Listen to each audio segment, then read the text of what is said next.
Can you hold this for me? The question drifted into Ethan's afternoon as lightly as wind through autumn leaves, soft enough that he almost missed it. He looked up from his book and found a little girl standing directly in front of him. Both arms wrapped around an oversized heart-shaped box covered in shiny red paper. The ribbon was slightly crooked. One corner had been pressed in a little. It was the kind of package that had clearly been wrapped by hand with care instead of skill. Ethan frowned. What is that? The girl lifted the box toward him as far as her small arms could manage. Can you hold it for me just for a minute? He looked at the giant heart, then at her, then back at the giant heart again. No, he said almost immediately. I'm not holding a big heart-shaped box for somebody I don't know.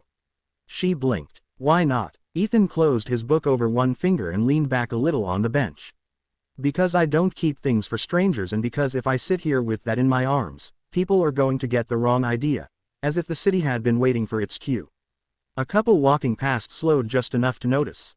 The woman smiled at the sight of the box and nudged the man beside her. That's adorable, she whispered. It's a love box, the man chuckled. Looks like somebody's waiting for a big moment. A younger couple followed behind them, and the guy gave Ethan a grin. Good luck, man. Hope she says yes. Heat rose up Ethan's neck so quickly, it annoyed him. He straightened in spite of himself, suddenly aware of how ridiculous he must look, even without the box actually in his hands. Yet, this, he muttered, is exactly what I mean. The girl didn't seem bothered by any of it. She only held the box out farther. Please, no, please, no. She hugged the box back to her chest, adjusted her grip, then looked over her shoulder toward the refreshment stand across the park. When she turned back, there was just enough urgency in her face to make him listen.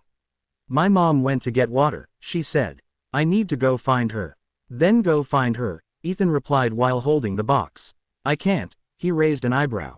Why not? Because it's too big. She bounced it awkwardly in her arms to prove the point. I can't hug this thing and run at the same time. If I do, I might drop it or smash what's inside or rip the bow. She glanced down at it, genuinely worried. And I don't want to ruin it. Ethan studied her for a moment. That still doesn't explain why this should become my problem, he said. She took one tiny step closer. Because you're sitting still, he almost laughed. That's your reason. You look like you stay where you're supposed to stay, she said quietly. Please, I'll come right back. The answer was so oddly sincere that it caught him off guard. He looked at the box again, then back at the girl. 1 minute, he said at last, holding out both hands. That's it. Relief flashed across her face. She stepped forward carefully and lowered the box into his arms, treating the exchange with almost ceremonial seriousness. Thank you, she whispered. Then she added with a gravity that made him look at her twice. Please don't let anybody else take it. Before he could answer, she turned and ran. Ethan watched her disappear into the moving crowd, weaving between strollers and couples and joggers until he lost sight of her near the drink. Then he looked down at the box in his lap. It was heavier than he expected. He shifted it slightly, settling it more securely against his knees. A pair of teenagers walked by, noticed the box and started snickering. Man, he really brought the romance props, one of them said. Ethan ignored them, though his ears warmed again. The box smelled faintly of chocolate. He stared at the lid. He told himself he was only checking that nothing fragile was rolling around loose inside. That was all a matter of caution, not curiosity. But even as the excuse formed, he knew it was weak. Still, after another glance toward the path where the girl had vanished, he slipped one finger beneath the ribbon and loosened it carefully. Then he lifted the lid. Inside were rows of heart-shaped chocolates, handmade and a little uneven, arranged around a folded sheet of pale pink stationery. The chocolates alone would have been enough to make him feel as though he'd stepped into someone else's private moment. But it was the letter that held his attention. He hesitated. Then he picked it up and unfolded it. The handwriting was graceful, clearly feminine. The loop slightly dramatic in a way that suggested the writer had been feeling every word. To the man lucky enough to read this.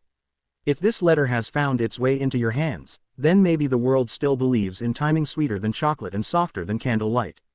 I don't know your voice yet, or the shape of your smile, or whether your laugh comes easily or only after midnight. But tonight, I want to believe there is a man somewhere who still knows how to look at a woman like she's the best part of the evening. So, if you're the one reading this, then let me say what any foolish romantic would say if she had the courage. I hope your hands are warm. I hope your eyes know how to linger. I hope your heart is still reckless enough to believe in sparks, in stolen glances, in kisses that arrive before reason can stop them. And if fate is feeling generous, maybe you'll be the kind of man who could turn one ordinary meeting into the sort of story a woman blushes to remember long after it's over. Until then, enjoy the chocolate and imagine me smiling at you already. Ethan stopped there. A rush of heat climbed straight into his face. He stared at the page, then at the chocolates, then back at the page again, as if the words might somehow rearrange themselves into something less outrageous, but they didn't. They remained exactly what they were, breathless, romantic, unapologetically sweet. He cleared his throat. Then he read one line again. I hope your eyes know how to linger. His jaw tightened with embarrassment. He was still holding the letter when quick footsteps came tapping back across the pavement. He looked up. The little girl was hurrying toward him, this time pulling a beautiful woman by the hand. The woman looked slightly breathless and mildly confused. A bottle of water still in one hand. She had the kind of face that made people look twice without quite meaning to, soft but striking, elegant in a natural way. Her expression warm until it fell on the open box. Then her eyes traveled to the letter in Ethan's hand, and finally to Ethan's face, which was, to his immense irritation, still warm. The little girl saw it first. A delighted laugh escaped her, bright and mischievous. You opened it. Ethan straightened too fast, nearly crushing the letter between his fingers.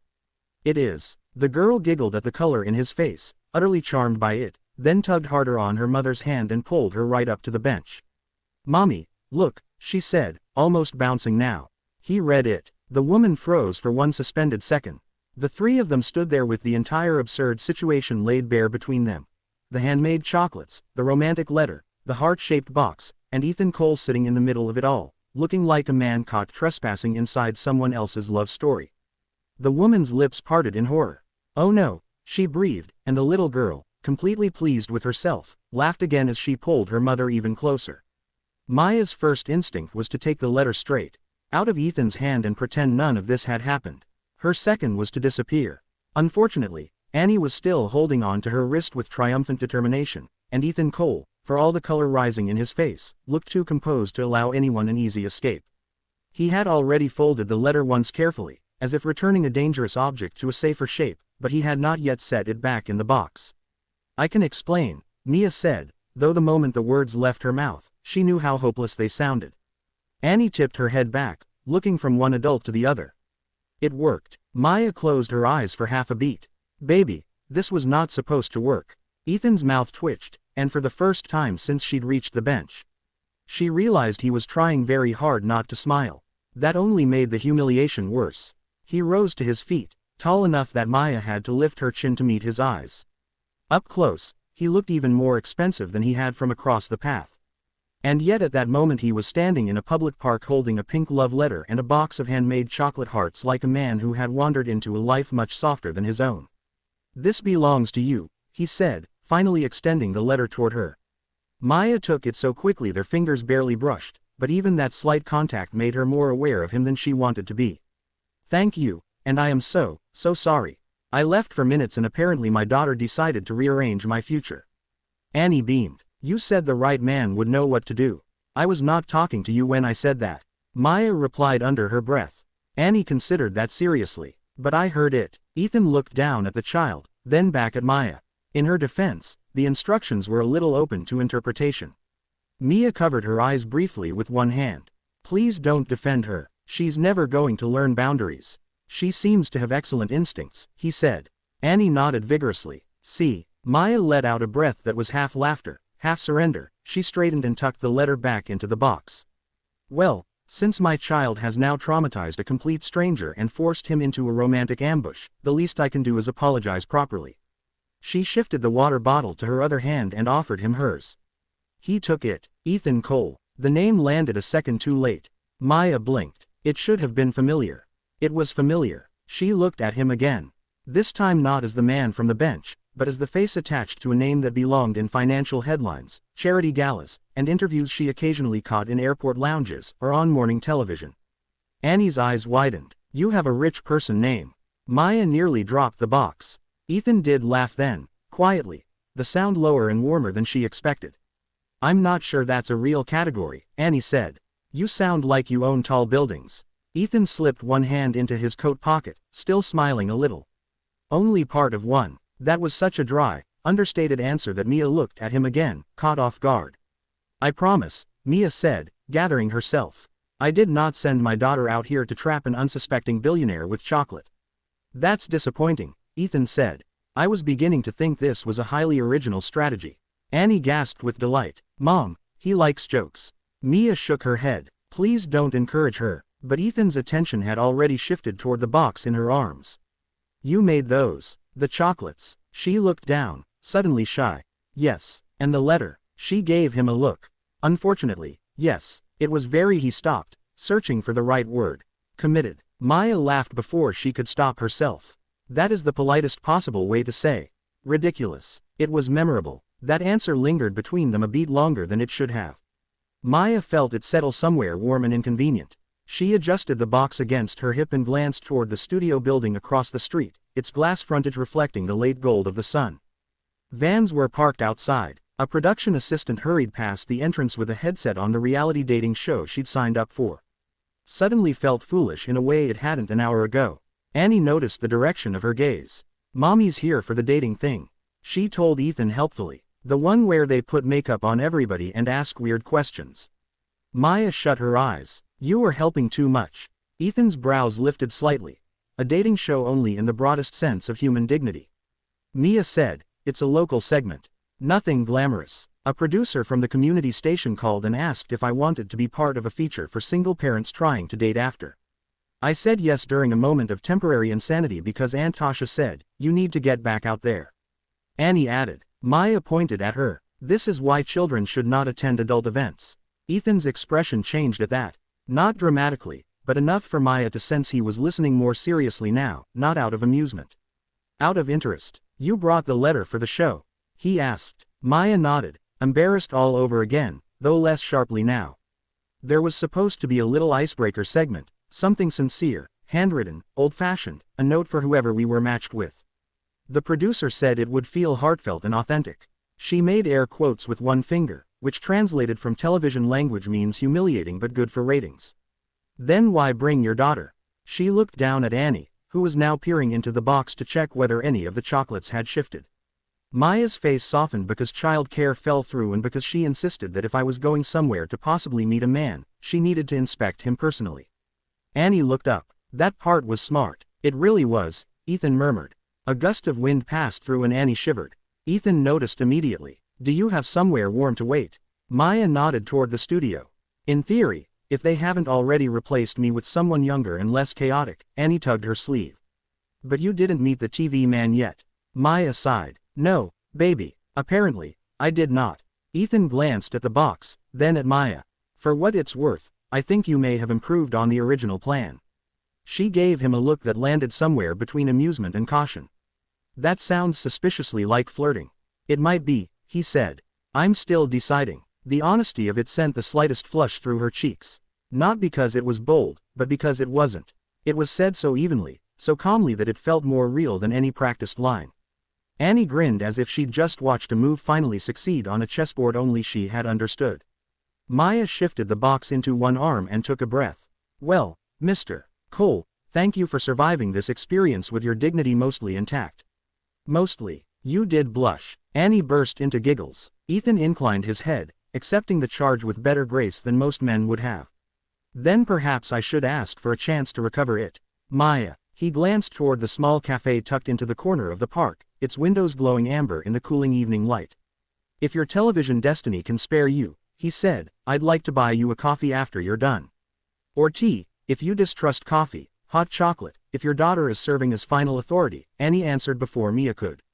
We can do coffee. I'll have fries. Mia laughed helplessly. That is not how invitations work. Ethan looked at Annie with solemn respect. I appreciate a woman who negotiates clearly, and Ethan was waiting without pressure, which somehow made it harder to refuse. Maya drew a slow breath. Coffee, she said, but only after I tell the producer I'm not humiliating myself on local television. Annie pumped a fist into the air. Yes, Ethan's smile deepened just enough to matter. Then I'll consider the letter a very effective introduction. Mia shook her head, though she was smiling now, too. No, you may consider it a temporary lapse in judgment. He stepped back to let them pass, one hand resting lightly over his book. In my experience, the best things usually begin that way. Annie reached for her mother's hand again, then looked back at Ethan over her shoulder with the satisfied expression of a child who believed she had just corrected the universe. Mia felt it, too, though she refused to name it yet. Still, as she walked toward the studio entrance with the box pressed against her side and the evening turning gold around them, she had the odd unsettling feeling that something had already started long before either adult had agreed to it. If this moment touched your heart, please like this video, leave a comment telling us where you are watching from, and subscribe to the channel for more emotional stories like this. By the time Maya came back out of the studio building, the sky over Chicago had softened into that bruised blue that only appeared in the last stretch of autumn evenings. The glass doors slid shut behind her with a sigh, sealing away the bright vanity lights, the rushed chatter of production assistants, and the strained enthusiasm of daytime television. Annie skipped at her side with the stubborn energy only children seemed able to summon after a long day. The empty heart-shaped box now tucked under Ma's arm like a harmless joke the evening had decided to keep. Ethan was still there. He had moved from the bench to the little cafe near the park entrance, where a brass lamp glowed in the front window, and the smell of coffee drifted warmly into the cold. He stood when he saw them approach, closing the book he had been pretending to read. Maya noticed that first, not that he was waiting, but that he had likely spent several minutes turning the same page without taking in a word. Annie noticed too, though in the blunt way children did. He stayed, she announced as if that settled something important. Ethan slipped one hand into the pocket of his coat. I said I would. Annie nodded, satisfied. Good. Maya gave him an apologetic look. She treats follow-through like a sacred moral category. It should be one, he said. There was no smile in the words this time, only a quiet certainty that made Mia glance at him more carefully. Under the soft cafe light, Ethan Cole seemed less like the polished figure she had seen in magazines, and more like a man who had spent many years building walls so well that even his loneliness had learned to speak in complete sentences. Inside, the cafe was warm enough to fog the edges of the front window. It had the kind of old-fashioned charm that survived in wealthy neighborhoods by never apologizing for its prices.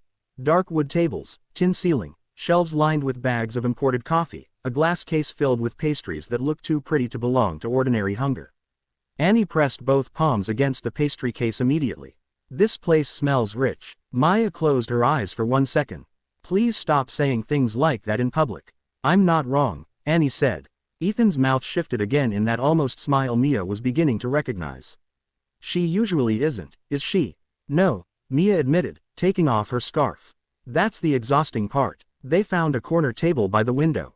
Ethan pulled out Mia's chair before she could stop him, then did the same for Annie with such automatic ease that it caught Mia off guard. Men his age still remembered manners sometimes, but wealth usually polished those habits into performance. With Ethan, it didn't feel performed. It felt inherited from some older code of conduct he still respected, even if the rest of the world had mostly forgotten it. A waitress came by, silver-haired and brisk in the way women over often were when they had spent their lives working around people who mistook politeness for frailty. Ethan ordered black coffee. Maya chose tea. Annie got hot chocolate, fries, and after one look from her mother, half a turkey sandwich they would later discover she had no intention of eating. When the waitress left, a brief quiet settled over the table. Not awkward exactly, but delicate. They had arrived at the strange middle ground between joke and possibility, where each person had to decide whether the moment deserved to keep going. Maya saved them from it. The producer was offended. I left. I'm stunned, Ethan said. She said I was ruining a very promising narrative arc. He lifted a brow. Were you? Well, according to her, yes. Apparently, America was prepared to watch me read my humiliating letter to a divorced dentist from Oakbrook. Annie made a face. He had tiny eyes. Maya turned. You saw him. He smiled at everybody too much. Annie said, that's suspicious. Ethan let out a quiet laugh and leaned back in his chair. I'm beginning to think she may be a better judge of character than most adults I know. She believes every important life decision should be vetted by instinct, snacks and eyebrow shape. That sounds more reliable than half the consulting firms in Chicago. That made Maya laugh, really laugh. And the sound surprised her as much as it did him. It had been a long time since conversation with a man had felt this easy. Not because Ethan was trying to charm her. In fact, he seemed almost to distrust charm. Everything about him suggested restraint. He chose words carefully, held eye contact just long enough, listened completely when someone else was speaking. It was the listening that unsettled her most. Men who had power usually learned to perform attention without actually giving it. Ethan gave it like it mattered. The drinks arrived along with Annie's fries. She took one bite, declared them acceptable, then settled into her chair with her hot chocolate like a child attending a very important board meeting. Maya wrapped both hands around her cup. "So, Mr. Cole," he looked up. "Only when I'm in trouble." "Ethan, then tell me something true that doesn't involve quarterly earnings, private equity, or whatever billionaires discuss when the rest of us aren't around." He regarded her over the rim of his coffee. "That sounds dangerously close to an interview question." "It is." He seemed to consider it. "All right, something true." He set the cup down. "I still buy paper books even though everyone tells me I shouldn't."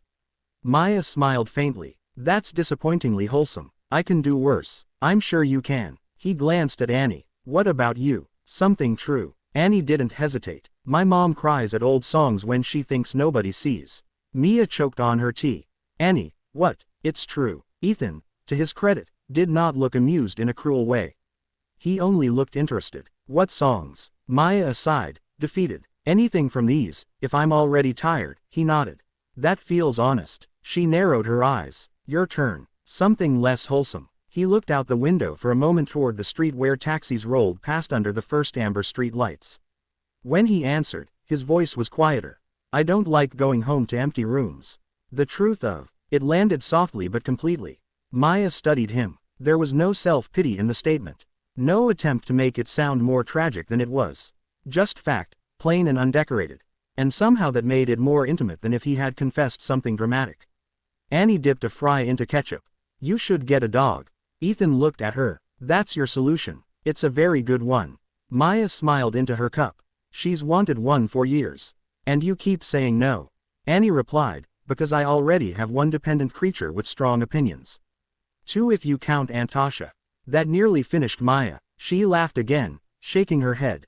And when she looked back at Ethan, she saw something new in his expression.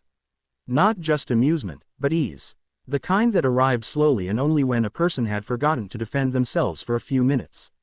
He glanced at the now empty heart-shaped box beside Mia's chair. "Did the station at least let you keep your dignity?" "No," Mia said, "but they did let me keep the chocolates after I told them I was leaving." "Then the night wasn't a total loss." She tilted her head. "You really do talk like a man who has had media training." "I have had media training." "That explains the infuriating calm." He lifted one shoulder. "It also explains why I rarely say what I'm actually thinking."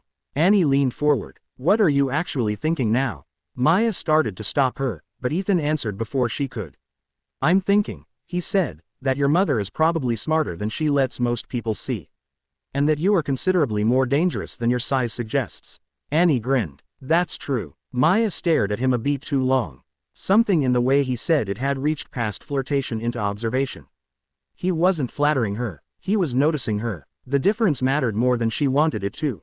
The waitress returned to refill Ethan's coffee and glanced between the three of them with the fond intrusive wisdom older women sometimes carried like a calling card. "Well," she said, "you all look nice together." Maya nearly dropped her cup. Annie beamed. Ethan maddeningly remained composed. "Thank you." The waitress patted his shoulder as if she had personally confirmed a developing romance and moved away before Mia could recover. "This city is too comfortable," Mia muttered. "It's because the weather turns people sentimental," Ethan said. "No," she replied, still flustered. "It's because older women can smell possibility like bloodhounds." Annie pointed toward the waitress with a fry. "She's right, though." Maya took the fry away from her before she could continue making the situation worse. Outside, the evening had deepened into full blue black. Cars slid by in streams of light. Somewhere down the block, a siren sounded, then faded. The city, for all its noise and steel and relentless ambition, had settled into that brief hour. When even hard lives looked softer through glass, Maya checked the time and hated the small drop of disappointment. She felt I should get her home. Annie immediately pouted. "I'm not sleepy." That has never once been evidence of anything. Ethan glanced at his watch, then back at Maya. "Did you drive?" "No. Trained in this neighborhood. It's Chicago, not a war zone." "That isn't what I asked." She studied him over the rim of her cup. Protective was a dangerous quality in a man. Sometimes it came from kindness. Sometimes from control. The older a woman got, the more carefully she learned to tell the difference. But Ethan didn't sound controlling. He sounded like a man raised on responsibility, the kind that settled in the bones and never quite left. "We're fine," she said gently. "I've done harder things than a train ride home." He held her gaze for a moment, then nodded once, accepting the boundary without pressing it, that more than anything else that evening, made her trust him a little. When they stood to leave, Annie slid out of her chair and moved directly to Ethan's side as if it were the most natural thing in the world. He looked down at her, then offered his hand without flourish. She took it. Maya watched them for one strange suspended second. The little girl in a bright coat, the tall man in cashmere and restraint, walking together toward the cafe door as if life had somehow skipped ahead to a scene none of them had agreed to yet. On the sidewalk, the air was colder. Ethan hailed a car before Mia could protest. "No argument," he said quietly. "Consider it my fee for unauthorized access to confidential chocolate." Mia should have refused. Instead, she laughed and gave in, which worried her more than the gesture itself. As the car pulled up, Annie looked from Ethan to her mother and back again with the solemn satisfaction of a child who believed she had just corrected a mistake in the universe. Maya opened the back door, then paused. "Thank you," she said, "for not making today stranger than it already was." Ethan stood with one hand in his coat pocket, the city lights catching in his eyes. "I'm not sure I did." "No," she admitted. "Maybe not." For a beat, neither of them moved. Then Annie leaned out from the car and announced with the clarity of a church bell. "Mommy likes you, Maya hair eyes." Ethan lowered his head once, almost like he was hiding a smile.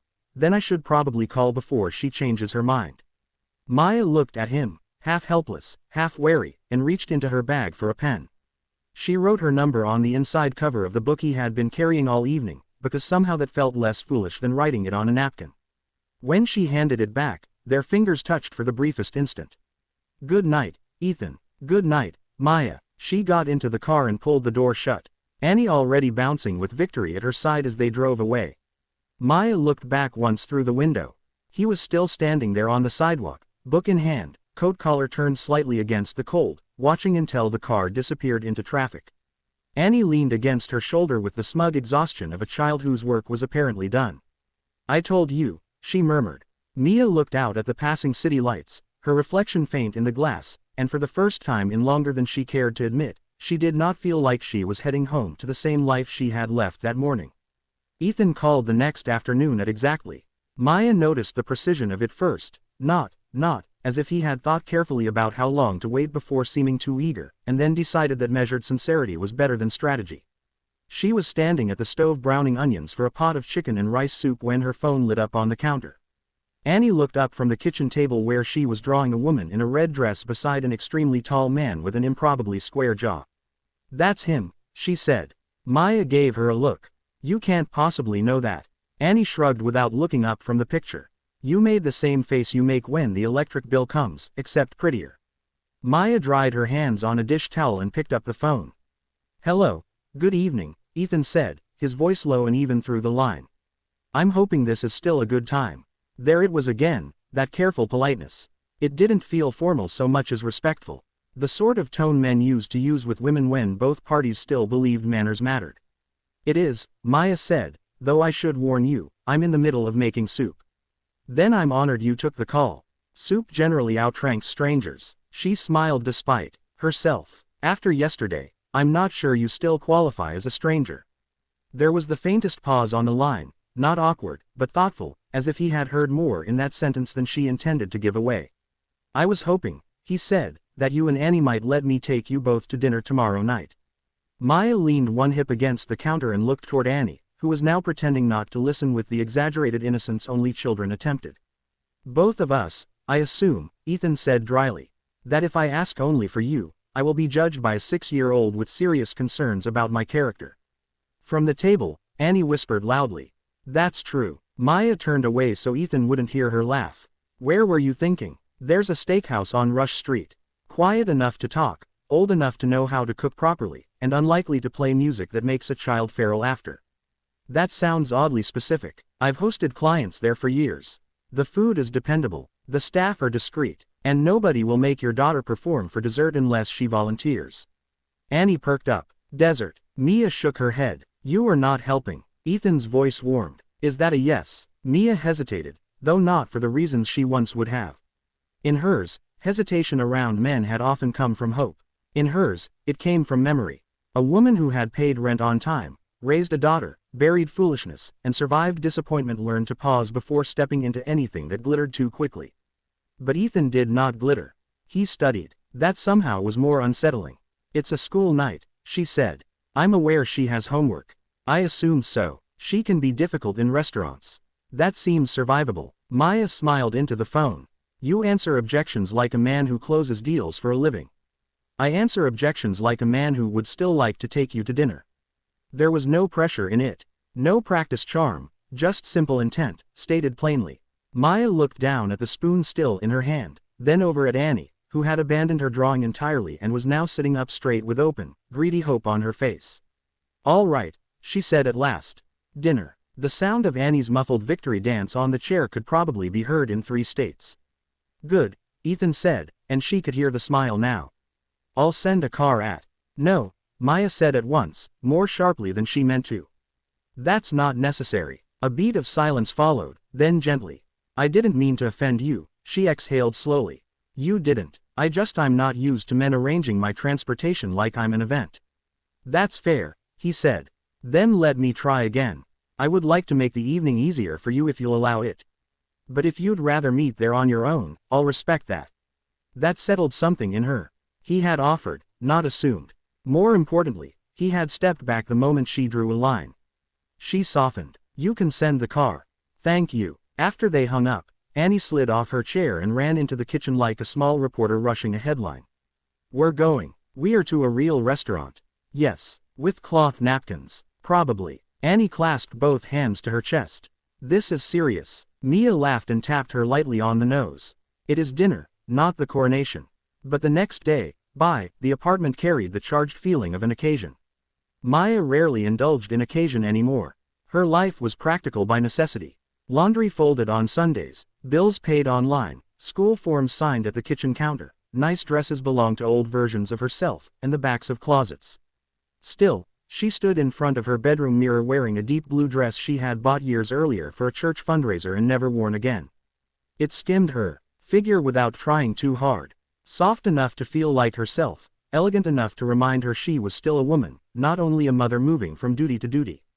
Annie sat cross-legged on the bed in tights and a burgundy cardigan, swinging one patent leather shoe from her foot. You look beautiful, she said. Maya glanced at her in the mirror. You say that because you want extra dessert. I say it because it's true. Also because I want extra dessert. The honesty of that made Maya laugh. She reached for her earrings, then paused as a different emotion flickered beneath the nerves. Not fear exactly, something older, more vulnerable. The uncomfortable awareness of being seen again. The doorman buzzed up to say the car had arrived. Annie gasped as if royalty had reached the building. Outside, the black sedan waited under the amber street lamp glow, polished to a shine that made their street look rougher by comparison. The driver, a gray-haired man in a dark coat, stepped out and opened the rear door with the kind of courtesy that belonged to another era. Miss Bennet, Miss Annie. Annie got in as though she had been rehearsing for this all her life. Maya followed more carefully, smoothing her dress beneath her knees. Suddenly aware of the fine leather seats, the bottled water, the silence. Old money had a way of traveling quietly. New money was louder. Ethan, she suspected, understood the value of quiet. When they arrived at the restaurant, Ethan was already waiting just inside the entrance. He turned at the sound of the host speaking their name, and for a brief second, Maya forgot to continue walking. He wore a charcoal suit with no tie. Crisp white shirt open at the collar. The sort of look that should have felt calculated but didn't. It suited him too well. He looked polished, yes, but not softened. Still very much like a man used to carrying responsibility alone. Then he saw Annie first, and his expression warmed immediately. Good evening, he said, stepping forward. Annie offered her hand. You clean up nice. Ethan took it gravely. I hope to meet your standards. She nodded once. You almost do. Mia closed her eyes. I apologize in advance for everything she says before appetizers. Don't. Ethan murmured, and then his gaze shifted to Maya. The pause that followed was brief, but it held. You look lovely, he said. At some, women learn to hear compliments with caution. Too many were lazy, too many were transactional, but his voice carried no performance, only quiet appreciation. And because of that, Maya felt warmth rise into her face in a way that annoyed and pleased her equally. Thank you, she said. You look expensive. His mouth curved. That may be the nicest thing anyone has said to me this month. They were led to a round corner table dressed in white linen and candlelight, tucked far enough from the main room to feel private without seeming hidden. The restaurant had that old Chicago quality of polished wood, dark leather, and waiters who treated older customers like regulars even when they weren't. Somewhere behind them, a low murmur of jazz floated through the room, soft enough not to intrude. Annie studied the place with open wonder. This is where grown-ups come to apologize or fall in love. Mia nearly choked on air. Ethan pulled out Annie's chair first, then Mia's. That may be the most accurate review this restaurant has ever received. Menus were placed before them. Annie chose mashed potatoes and a small fillet after Ethan solemnly assured Mia that the kitchen could prepare it properly for a child. Mia ordered salmon. Ethan chose ribeye, then a bottle of red wine after confirming with Mia that she would have one glass. Once the waiter left, a different kind of quiet settled over the table, not empty, anticipatory. Maya folded her napkin across her lap. So, this is the part where normal people exchange safe information. Ethan leaned back slightly. Where did you grow up? Southside, she said. Back when neighbors still brought casseroles if somebody's furnace died. My father drove a city bus for years. My mother taught second grade until arthritis took her hands out of the classroom. He turned the stem of his water glass once between his fingers.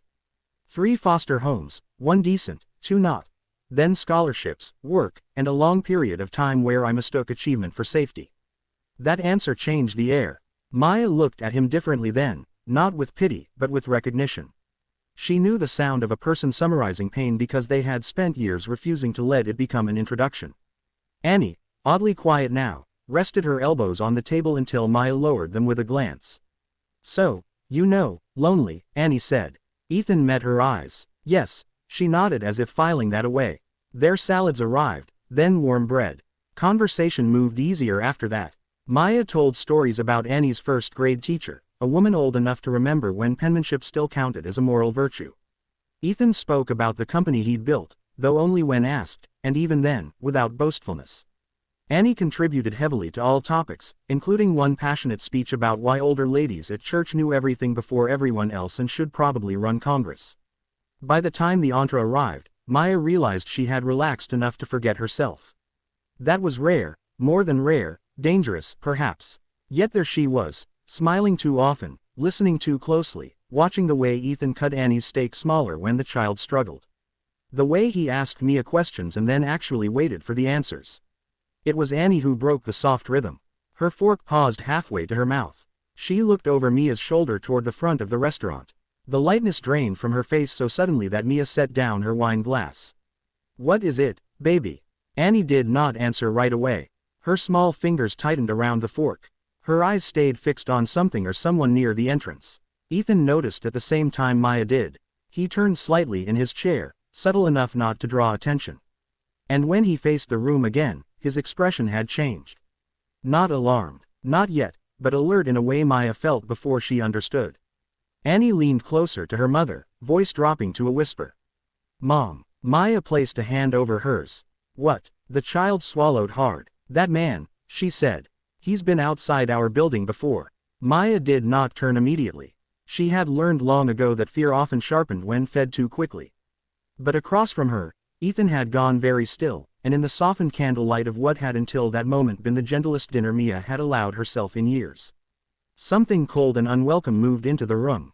Maya did not turn right away. She kept her hand over Annie's, feeling how cold the child's fingers had suddenly become, and forced her own breathing to remain even.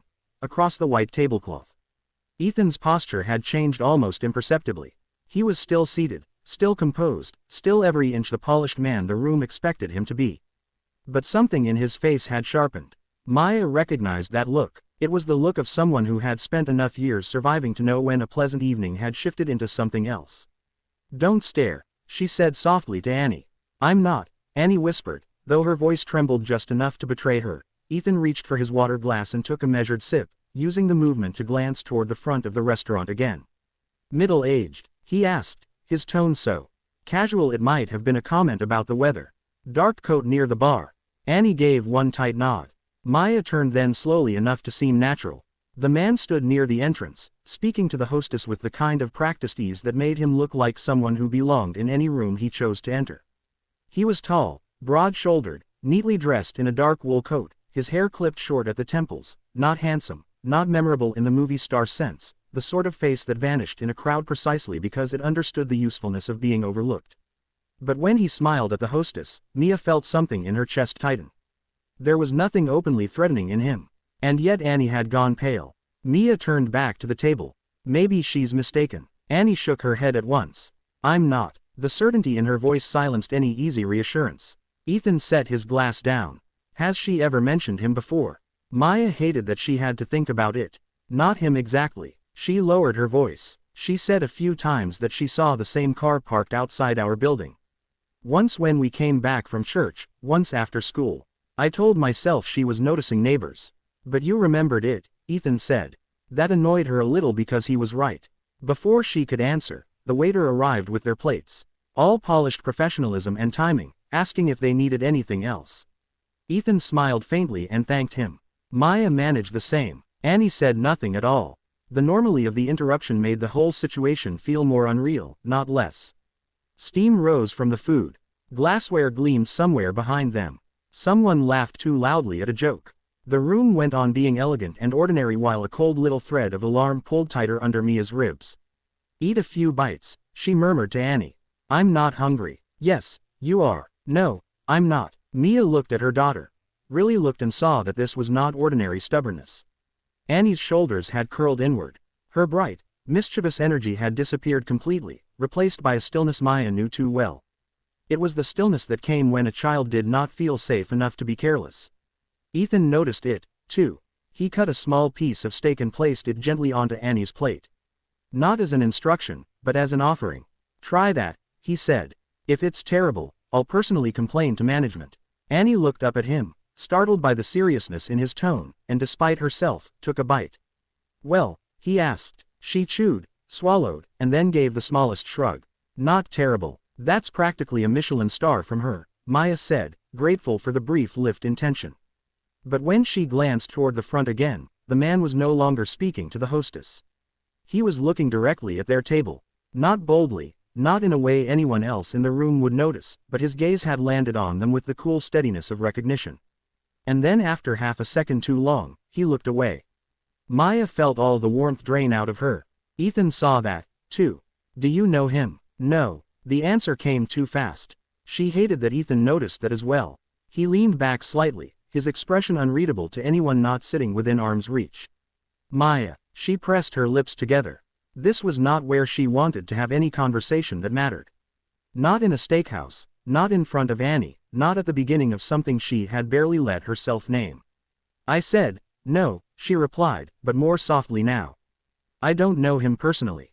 Personally, Maya dropped her gaze to her plate, though she had no intention of eating. For a moment, she said nothing. And in that moment, Ethan understood enough to stop pressing in the obvious direction. Instead, he asked, is he dangerous?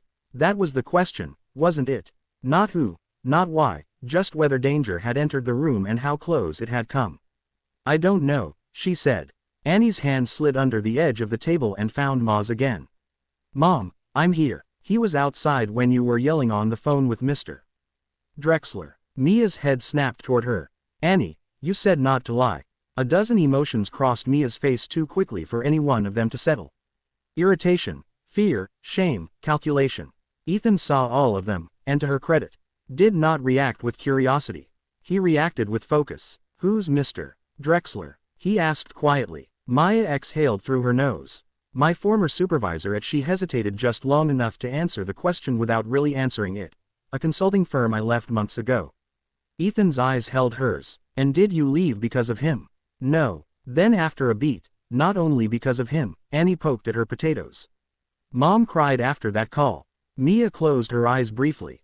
We are going to discuss privacy at home. Annie looked wounded. I'm helping. You usually are, Mia said, and reached up to smooth a hand over the child's hair. Ethan sat very still. Maya could almost see him putting pieces in place, not with suspicion, but with the disciplined patience of someone used to incomplete data. It should have unsettled her instead against her own better judgment. It steadied her. Did this man ever approach you?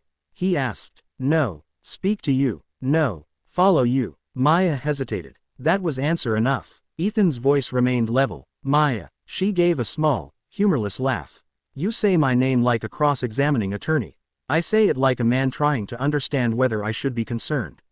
The honesty of that landed between them with more force than any dramatic declaration could have. Annie looked from one to the other. Sensing the shift, even if she did not fully understand it, Maya finally nodded once. I noticed him twice before, maybe 3 times, different places. Outside my building, once across from Annie's school. He never came close. Just there. And you told no one. She lifted one shoulder, a tired gesture full of older disappointments. Women tell people about being watched all the time. Most of the time, they get told not to flatter themselves. Ethan's jaw tightened. That has not been my experience. That's because you're a man with a security team and a building people don't casually circle. For a moment, neither of them spoke. The truth of that stood in the candle light, inconvenient and unsoftened. Then Ethan reached into the inside pocket of his jacket, and withdrew a slim leather card case. He took out one card, wrote something on the back with the pen the waiter had left for the check, and slid it across the table. Maya glanced down. It was his private number. If you ever see him again, Ethan said, or anyone else who makes your daughter afraid, you call me. Maya looked up sharply. That's not your responsibility. No, he said, but it's still what I'm saying. The room seemed suddenly quieter, though she knew that was only her own senses narrowing around the moment. There was something profoundly old-fashioned in the offer, something that belonged to men who believed protection was a duty rather than a performance. Maya did not know whether that was wise to trust. She only knew it moved her more than she wanted. She picked up the card and tucked it into her purse. Thank you, she said. Ethan gave one brief nod as if gratitude was beside the point. At the edge of the room, the man in the dark coat was speaking with a server now. His body half turned toward them. Then his phone rang. He answered, listened for a moment, and left through the front door without ever looking back. Annie let out the breath she had been holding. Maya realized she had been doing the same. Ethan glanced toward the entrance, then at his watch. I'm not comfortable sending you home alone tonight. Maya almost objected on reflex. But the argument felt thin now. Pride had its uses. So did common sense. I can manage, she began. I know you can, he said. That is not the same as saying you should. There it was again, that difference. Not command, not condescension, recognition. Annie set down her fork and looked up at Ethan with solemn certainty. You should come with us. Mia stared at her. That is not how invitations work. Annie frowned. It is when somebody scary was here. Ethan's mouth nearly softened into a smile, but he kept his attention on Maya. I'll ride behind your car if you prefer, or walk you to the door. Whatever makes this easier, not harder. Mia looked down at the half-finished dinner, the candle burning steadily between them. The lovely evening they had almost had. For one brief, reckless stretch of time, she had let herself believe life could still deliver sweetness in an uncomplicated shape, but life at her age rarely brought sweetness alone. It carried shadows, too. All right, she said quietly. Walk us to the door. When they rose to leave, Ethan's hand rested lightly at Annie's back, guiding without crowding. Maya noticed every small courtesy now. The host who straightened at Ethan's passing. The staff who thanked him by name, the way his presence seemed to smooth space around them without ever becoming loud. Outside, the wind had sharpened. Chicago at night always felt a little like a dare, all cold edges and glittering distance. The black sedan waited at the curb, polished and discreet. As the driver opened the rear door, Annie turned once more toward the restaurant entrance, then quickly back to Ethan. He'll come back, she said. Maya bent at once. Baby, no. Annie's voice was small but firm. He will. The certainty in it stopped them both. Ethan crouched slightly so he was level with her. Then we'll be ready next time. Annie studied his face, searching for something. Whatever she found there seemed to calm her. She nodded and got into the car. Maya stood in the cold for one extra moment, the city lights reflecting faintly in Ethan's eyes. This is usually the part, she said quietly, where a sensible woman starts apologizing for having more complications than she mentioned over coffee. And this is usually the part, he replied, where an honest man says he wasn't looking for easy. The words hit harder than she expected. Maya looked away first. Good night, Ethan. He held the door for her. Good night, Maya. As the car pulled away, Mia looked back through the tinted window. Ethan was still standing on the curb, shoulders squared against the wind, watching until the sedan merged into traffic. Only then did she let herself feel what had truly changed that night. It wasn't just that someone had frightened Annie. It was that for the first time in longer than she cared to admit, Maya had not felt alone with the fear. The next morning began with rain. Not a dramatic storm. Not the kind that rattled windows or made headlines, but a steady gray drizzle that turned Chicago soft around the edges and made the world outside Maya's apartment look tired. The kind of weather that usually calmed her. It gave the city fewer angles, fewer sharp places for the mind to catch on. But when she woke, Annie was already in her room. The child sat curled in the armchair by the window, knees tucked to her chest, still wearing her pajama top and one sock. The other foot was bare, swinging faintly in the weak morning light. Maya pushed herself upright at once. "Baby," Annie looked over. "I couldn't sleep." That was not entirely unusual. Annie had always had a mind that stayed busy. Longer than the rest of her body, but something in the way she said it made me across the room without another question. She touched the child's forehead first out of habit, then brushed a hand through her braids. "Bad dream." Annie nodded once. "About the man?" Another small nod. Maya sat on the edge of the chair and drew her daughter gently against her side. Annie leaned in immediately. All small bones and warmth and pride unwillingly surrendered. "He didn't come here," Mia said quietly. "You know that, right?" "I know." Annie stared out at the wet glass. "But what if he knows where we live?" Maya could have lied. She could have offered one of those tender, useless reassurances adults fed children when the truth felt too large to fit into mourning. But Annie had always heard the hollow places inside lies. So Maya chose carefully. "Then we stay smart. We stay together and we pay attention." Annie was quiet for a moment. "Is Ethan smart?" The question caught Maya off guard in a way that made her smile despite herself. "Yes," she said. "Very." "Does he pay attention?" Mia thought of the dinner table, the cards sliding across the linen. The way Ethan had not dismissed Annie's fear or turned Mia's unease into a spectacle. "Yes," she said again. Softer now. "He does."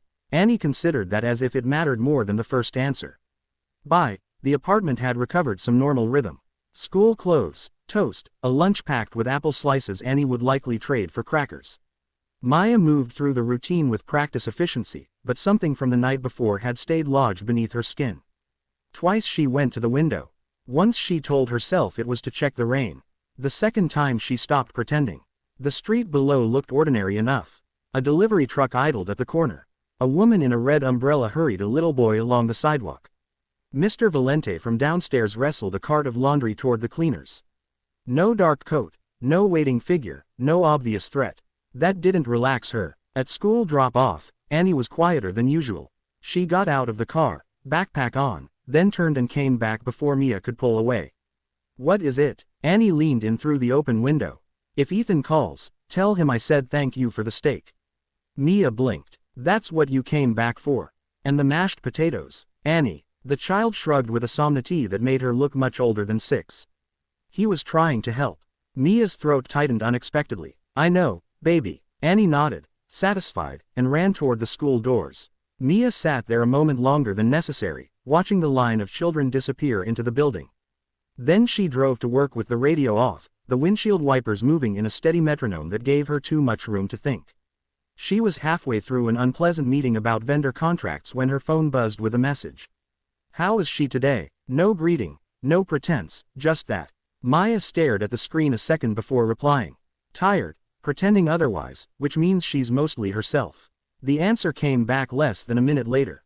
That sounds familiar. She looked down at the words and smiled before she could stop herself. You at work, she typed. Yes, but underwhelmed by everyone in this room. That made her laugh softly enough that her coworker Denise glanced over from across the conference table. Something about the exchange settled her. Not because Ethan had solved anything. He hadn't. The man at the restaurant was still a question without shape, but there was a difference between carrying fear alone and having someone else quietly acknowledge its weight. However, the fragile calm of the day had cracked again. Maya was leaving her office when she saw the envelope tucked beneath her windshield wiper. Plain white, no stamp, no writing on the front. Her pulse stumbled. She stood in the parking lot with cold rain soaking the shoulders of her coat, staring at the thing as if it might move. Then she forced herself forward, pulled it free, and opened it right there. Inside was a single folded sheet of paper. You should be more careful where you take the child. No signature, no threat beyond the obvious one. The words were typed, centered, neat. Somehow that made them worse. For one suspended second, the whole world narrowed the rain. The smell of wet asphalt, the distant horns from the avenue, the blood rushing hard in her ears. Then training older than logic took over. She got into the car, locked the doors, and took out Ethan's card. She stared at the number once, twice. Then she called. He answered on the second ring. Maya. No hello, no uncertainty, just her name. As if he had known it would be her, she looked down at the note in her lap. I found something. His voice changed immediately. Not louder, not dramatic, just entirely present. Where are you? In my car outside work. Are you alone? Yes. Is Annie with you? At school. I was on my way to get her. A pause. Brief and controlled. Tell me exactly what happened. She did. Not quickly, not emotionally. One fact at a time. The envelope, the note, the wording, the parking lot. When she finished, Ethan didn't rush to reassure her. That more than anything steadied her. Drive to Annie's school, he said. Pick her up, then go straight home and do not stop anywhere. You make that sound simple. It is simple, it's just not easy. She closed her eyes for a moment, feeling an absurd wave of gratitude at the precision of his tone. What are you going to do? I'm going to meet you there. No, she said immediately. You don't need to. Yes, he said, still calm. I do. The certainty in those two words made her go quiet. By the time Maya reached the school, the rain had deepened. Annie was waiting under the awning with her teacher cardigan buttoned crookedly. One hand wrapped around the strap of her backpack. She got into the car and looked at Mia's face once. What happened? Mia started the engine. Why do you think something happened?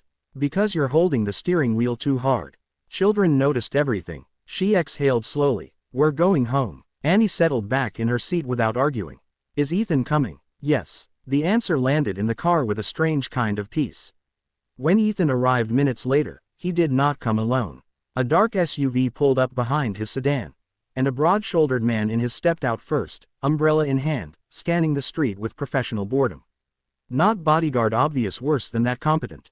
Maya opened the apartment door before Ethan could knock. He stood there in a rain-dark coat, hair damp at the temples, eyes moving once over her face before stepping inside.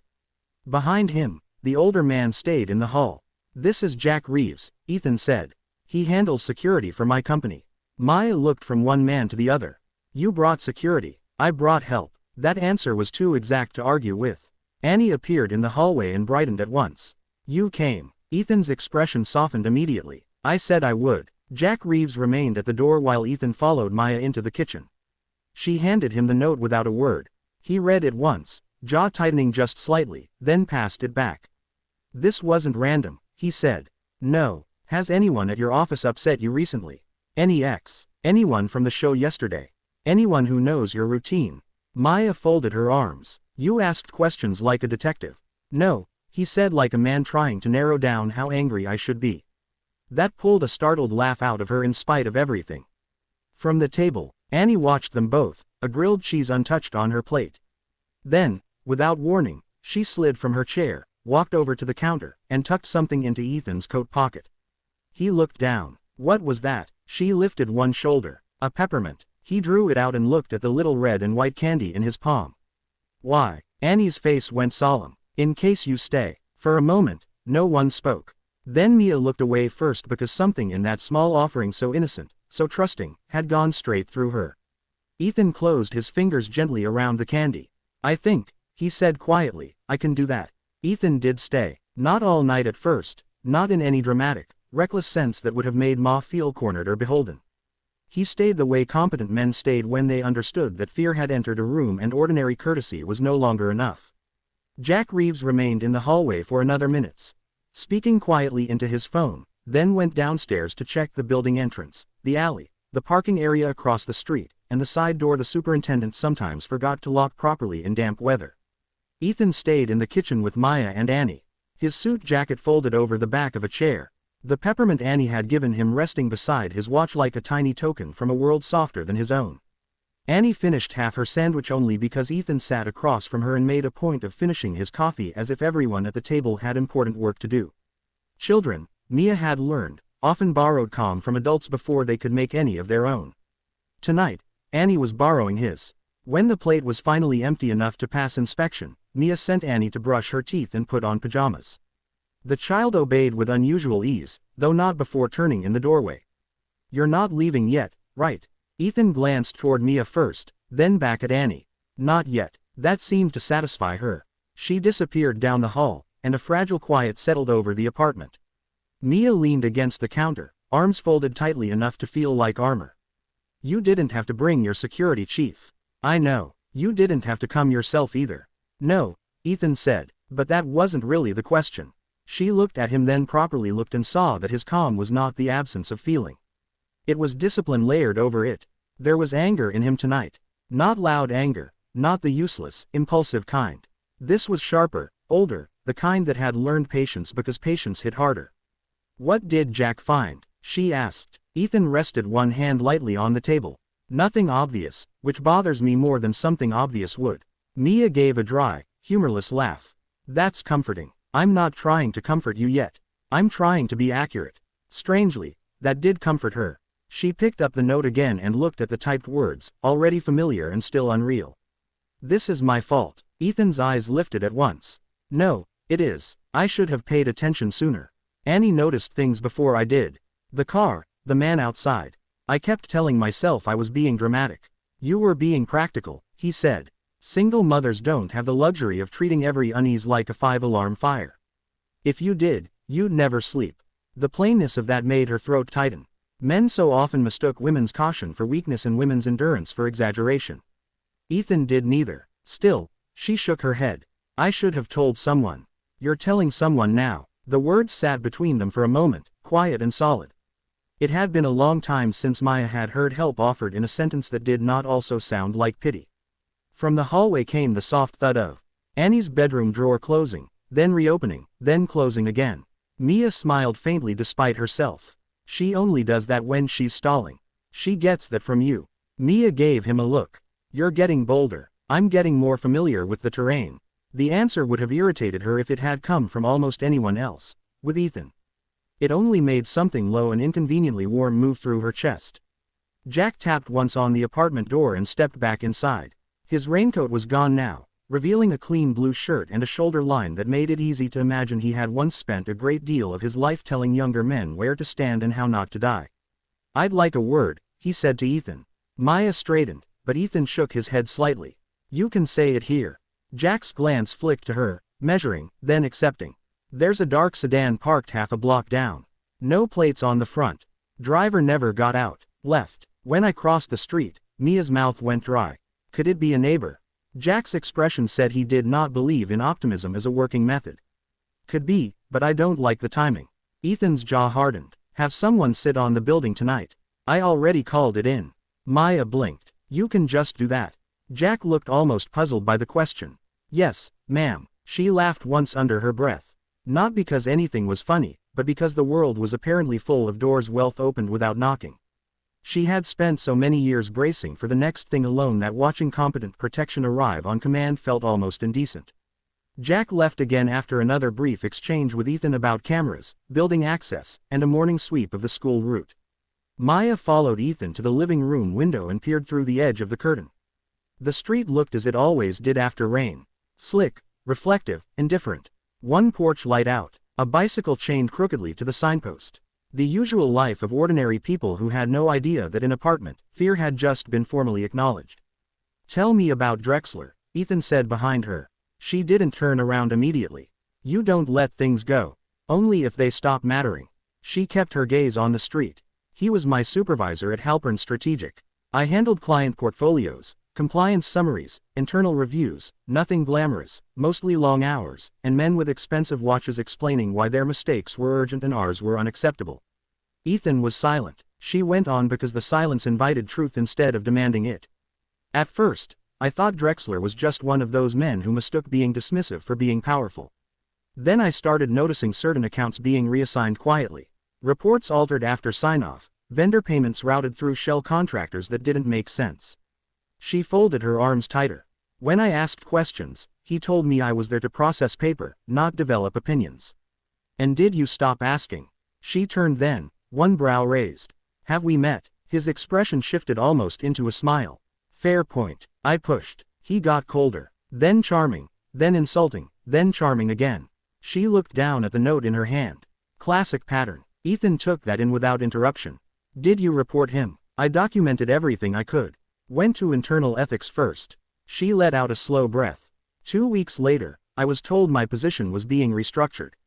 Drexler called me into his office, offered severance, and said I was making life harder than it needed to be.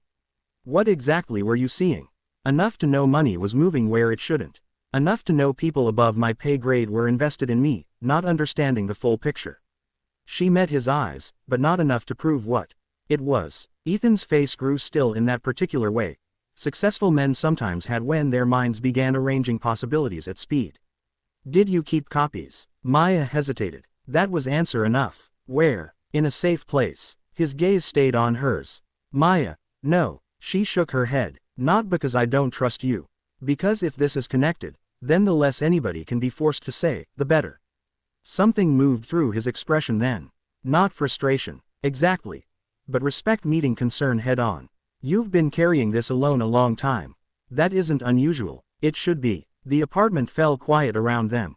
Down the hall, Annie was humming to herself. Off-key and content in the way children sometimes became after fear had exhausted them. Maya closed her eyes for a brief second. Hearing it, she heard more than I realized. Ma said softly, not details, but enough. Kids always know when the weather changes in a house. Ethan's voice gentled. I know. The answer made her look at him again. For a moment, his composure thinned just enough to reveal something older beneath it. A boy, maybe, who had once listened through walls and learned too early that adults lied most often when they were scared. Before she could ask anything, Annie patted down the hallway in pink socks and an oversized t-shirt, clutching a stuffed rabbit by one ear. Her braids were half undone, and the sight of her in the middle of all this careful adult tension was so heartbreakingly small that Maya had to steady herself. I'm ready for bed, Annie announced. Maya held out a hand. Come on then. But Annie stood where she was, looking only at Ethan. Will you say good night, too? He glanced at Mia first, as if asking permission for a line.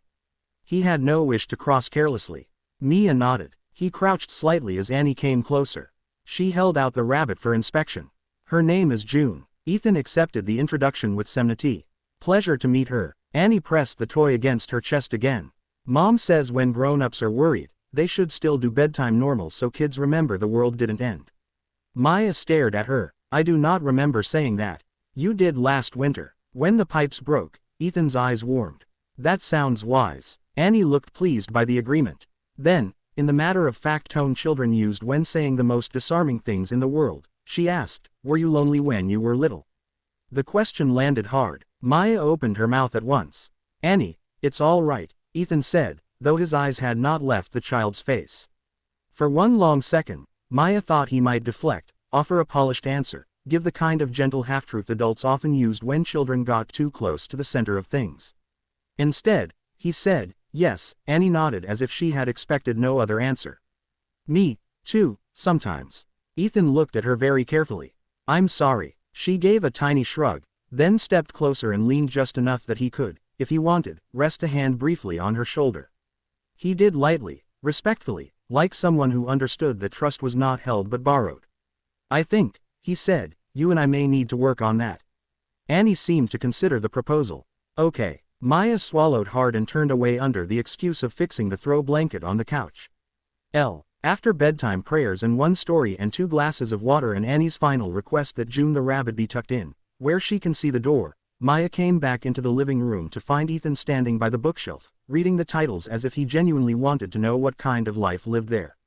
Her life looked back at him in paperbacks and school binders and a cracked photo frame from before Annie could read. Nothing curated, nothing impressive. Just evidence. He turned when she entered. She's asleep for now, he nodded. Then after a moment, I'm going to have a car take her to school tomorrow and back. Jack will handle the route. Maya should have resisted harder than she did. Maybe she was too tired. Maybe she had already crossed whatever line mattered when she made the phone call. Or maybe the truth was simpler than that. Maybe she trusted him. That's too much, she said quietly. Though there wasn't much force left in it. No. Ethan replied, it's enough for tonight. She looked at him standing there in her small living room, surrounded by ordinary things and borrowed fear, and understood with an ache she hadn't invited that he had somehow stopped feeling like a man passing through a strange evening. He was becoming part of the shape of it, and that she suspected would change everything. The car arrived at the next morning, dark, quiet, and entirely too official for Annie's taste. She stood in the apartment doorway with her backpack on and looked from Maya to Ethan's driver, then back again as if she were being handed over to a diplomatic convoy. The rain had stopped in the night, but the city still looked washed and gray, its sidewalks damp, the air carrying that raw November chill Chicago wore like a second language. "This is ridiculous," Maya murmured, though not quite to anyone in particular. "It's temporary," Ethan said from the other end of the phone. He had called it to make sure Annie had slept, to confirm the car was on its way, and to check that Jack Reeves had already spoken to the school principal. He said things like, "Principal en route and entry point" in the same calm tone other men used for weather. Maya had not yet decided whether that steadied her or infuriated her. At the moment, it did both. Annie stepped closer to the door and peered into the hallway. "Do I still get to be normal if I ride to school in a black car?" Maya crouched to straighten the collar of her cardigan. "You were never normal. That's not an answer. It's the only one you're getting before in the morning." From the phone, Ethan's voice carried a low thread of amusement. "For the record, I think the car only makes you look important." Annie brightened immediately. "See?" Maya pressed the phone tighter to her ear. "You are not helping." "I rarely do. According to you." The answer came so gently that it softened something in her before she could resist it. She glanced toward the kitchen where her own coffee sat untouched and cooling beside a stack of unopened mail. Her apartment looked the way life looked when fear had arrived, but laundry still needed folding, ordinary things carrying on around the edges of something larger. "I'll call after drop-off," she said. "I know." She didn't ask how he knew. By now, she was beginning to understand that Ethan's certainty rarely came from arrogance. It came from attention. After Annie left, escorted downstairs by Jack himself, because apparently nothing in Ethan Cole's world happened by halves, Maya stood in the apartment longer than necessary. The silence felt louder after a child was gone. It always did. She tidied a countertop that didn't need it. Rinsed a mug that was already clean. Looked twice through the front curtain. No sedan, no man in a dark coat, no obvious danger. That she was learning meant very little. At work, the day moved with the ugly persistence of a headache. Emails, spreadsheet corrections, a passive-aggressive message from Denise about a client memo Maya had already revised. Her office, once merely tedious, now felt porous in a way it never had before. Every hallway conversation seemed slightly too quiet when she entered. Every glance lasted half a second too long. Her assistant knocked lightly and stepped in with the expression people wore when they brought news they didn't understand but already disliked. "There's a gentleman at reception asking for you." Maya looked up from her screen. "What gentleman?" He didn't leave a name. Something cold moved through her stomach. "What does he want?" The assistant shifted. "He said he had documents from your previous employer." Mia stood too quickly. The receptionist's desk sat in the front lobby behind a curved glass wall, visible from the elevator bank in the waiting area. As Maya rounded the corner, she saw him at once, not the man from the restaurant. This man was older, maybe late, with careful silver hair, a camel overcoat, and the polished expression of someone accustomed to entering offices where other people grew nervous on sight. He held a slim envelope in one gloved hand and turned as she approached, not startled, as if he had known the exact second she would appear. "Miss Bennett," he said. Maya stopped short of the desk. "Can I help you?" He smiled. It was the kind of smile that offered no warmth while pretending to. "I certainly hope so." Her receptionist looked between them uneasily. Maya lowered her voice. "Who are you?" "A messenger." No one uses that word unless they're about to threaten somebody. The smile deepened the slightest fraction. "Then perhaps I should say I'm here to encourage cooperation." She glanced at the envelope. "With whom?" "People who would prefer not to see old misunderstandings become new difficulties." The lobby around them continued in its weekday rhythm, phones ringing, heels crossing tile, an intern carrying a file box toward accounting. But for Maya, the room had narrowed to the man's face and the envelope in his hand. "I don't know what you think you're doing," she said. "I suspect you do." He placed the envelope on the receptionist's desk between them with delicate precision. "You once left a company rather abruptly. Regrettable emotions, however understandable, often led good people to make unnecessary copies of sensitive material." Maya didn't touch the envelope. The receptionist straightened. "Do you need security?" The man didn't even look at her. "No." Maya did. "Yes." That finally changed something in his expression. Not fear exactly, but a brief acknowledgement that she had stepped outside the script he preferred. He slid one gloved finger across the top of the envelope. "This contains an offer, nothing more. Read it privately. If you're wise, you'll understand that discretion is still available to you. And if I'm not, He looked at her then with a calm she recognized from men who had spent their lives believing consequences belonged mostly to other people. Then life tends to become louder. The security guard from downstairs had already been called. Maya heard his footsteps before she saw him. The messenger gave a tiny nod, almost respectful, and stepped back. My business is concluded. He left with the same smooth, unhurried confidence he had brought in. Not rushing, not looking back, Mia stood very still until the elevator doors closed behind him. Then she picked up the envelope. Inside was a single sheet of stationery and a cashier's check. The check was for. The note was typed in the same neat centered style as the message left on her windshield. You have already cost yourself enough. Do not cost the child more. No signature, no company name, no explicit accusing laid side by side with the kind of arrogance that assumed every person had a number. Maya stared at the check until the digits blurred. By the time she got back to her office, her hands were steady only because she had clenched them into submission. She shut the door, sat behind her desk, and took out her phone. Ethan answered at once. Maya. There was something about the way he said her name now that stripped away pretense. It no longer sounded like social politeness. It sounded like readiness. I need you to listen before you say anything, she said. All right. She told him everything. The messenger, the envelope, the check, the wording. He did not interrupt once. When she finished, the silence on the line carried such controlled fury that it made her pulse jump. Then, very quietly, he asked, "Is Annie at school?" Yes, good, she waited. When Ethan spoke again, his voice had gone even calmer, which she was beginning to understand was the most dangerous version of him. Do not touch the check again. I already did. Fine. Put it back in the envelope. Keep it with the note. I'll send someone to collect both. Ethan, no. The word was soft, but immovable. You're done handling this alone.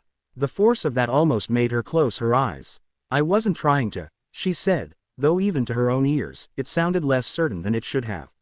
Yes, you were. She let out a breath. Maybe. He didn't press the point. I'm coming by your office at. You don't need to leave work because some men in expensive coats think women scare easily. I'm not leaving work because of that. A beat. I'm leaving because someone just put a price on your silence and mentioned your daughter in the same sentence.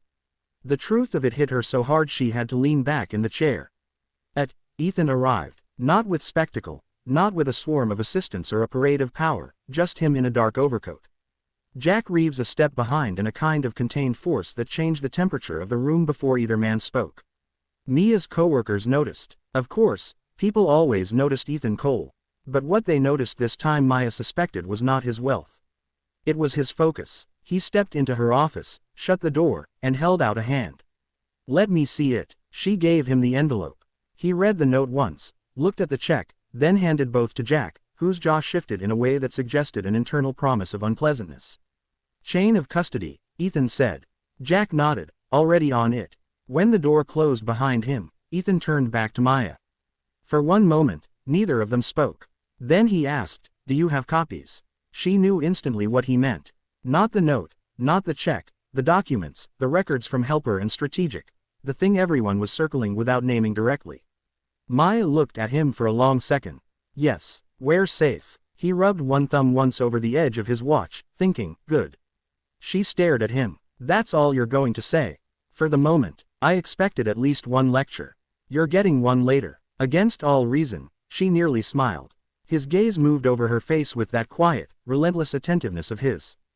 Did he touch you? No. Did he threaten you directly? No. Did you feel afraid? The question undid her more than the others had.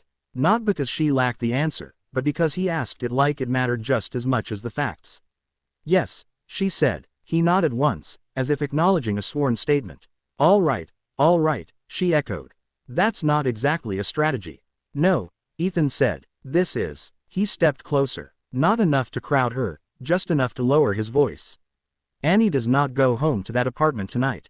Maya stiffened. Excuse me. He held her gaze. Whoever is behind this has escalated from watching to contact. They know where you work. They know you have the copies, and they are willing to use your daughter's safety to get what they want. Fear moved through her fast and mean. Because every word was true. I can't just disappear, she said. You can for hours. I have a job. You also have a child. The words struck clean. Maya turned away first, pacing once to the window and back.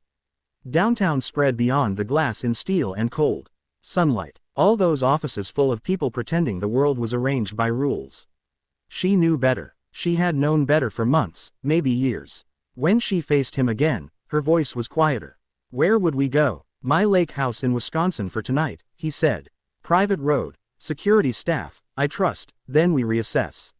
She laughed softly, disbelievingly. "You say lake house like that, something ordinary people have on standby." "No," he said, "I say it like it's available." That shut her up. There it was again. His wealth, not as display, but as machinery. Quiet, efficient, already moving. Maya should have hated how comforting that felt. Instead, she asked, "And Annie's school?" "I'll handle it. My office, I'll handle that, too." She folded her arms, staring at him. "You were dangerously accustomed to solving things." Ethan's expression changed then, just a little. Something darker moved behind it. "No," he said, "I'm dangerously accustomed to what happens when nobody does." That was the sentence that broke her resistance. Not because it was dramatic, because it wasn't. Because it carried the blunt shape of an old wound, one she recognized in herself in another form. Maya signed out early with a migraine excuse she barely had to fake. Jack collected Annie from school instead of the driver. And by they were in the back of Ethan's SUV heading north under a low iron-cold sky. The city slowly dropping behind them. Annie sat between Maya and Ethan. June the stuffed rabbit in her lap, a paper bag of fries balanced carefully on her knees because Ethan had apparently learned that crises were more survivable when children were fed correctly. "Is this an adventure?" she asked as the skyline blurred in the distance. Maya opened her mouth. Ethan answered first. "For now." Annie thought about that. Then she nodded once, solemnly accepting the terms. Ma turned toward the window, watching Chicago recede. In the reflection, she could see Ethan sitting beside her, one hand loosely closed over his phone, already coordinating things she could not see. His expression unreadable to anyone who didn't know him, but she was beginning to. And somewhere between the city she was leaving and the unknown waiting ahead. Maya understood that whatever this had become, it had already crossed the line between inconvenience and war. By the time they reached the lake house, night had already settled over Wisconsin in long, dark layers. The property sat at the end of a private road lined with tall pines, their black silhouettes swaying faintly against a sky the color of wet slate. The house itself was large without being ostentatious, built of weathered stone and cedar with wide windows facing the lake and warm amber lights glowing through the glass. It was the kind of place designed by someone who had both money and the rare good sense not to shout about it. Annie pressed her face to the SUV window. "This is not a regular house." "No," Mia muttered, looking out at the dock stretching into the dark water. "It is not." Ethan glanced toward Annie. "Would you prefer I call it a cabin?" She considered that seriously. "Only if cabins have fireplaces bigger than my bedroom." "That seems fair," he said. The front door opened before the SUV fully stopped. A woman in her stepped out onto the stone porch wrapped in a navy cardigan over a white blouse. Her silver hair pinned neatly at the nape of her neck. Behind her came a younger man carrying in firewood, broad-shouldered and quiet. When Ethan got out, the woman smiled, not with surprise, but with the calm familiarity of someone who had been called into unusual circumstances before, and knew how to meet them without questions that could not yet be answered.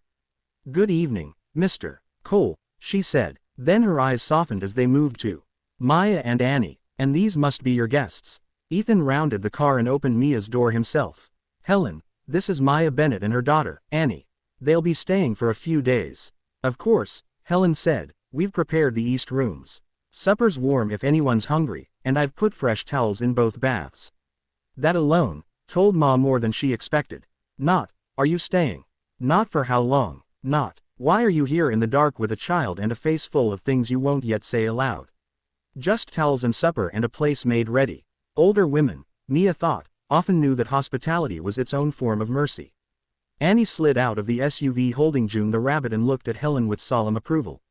"You seem nice." Helen gave a tiny nod. "At my age, dear. That is a very profitable reputation."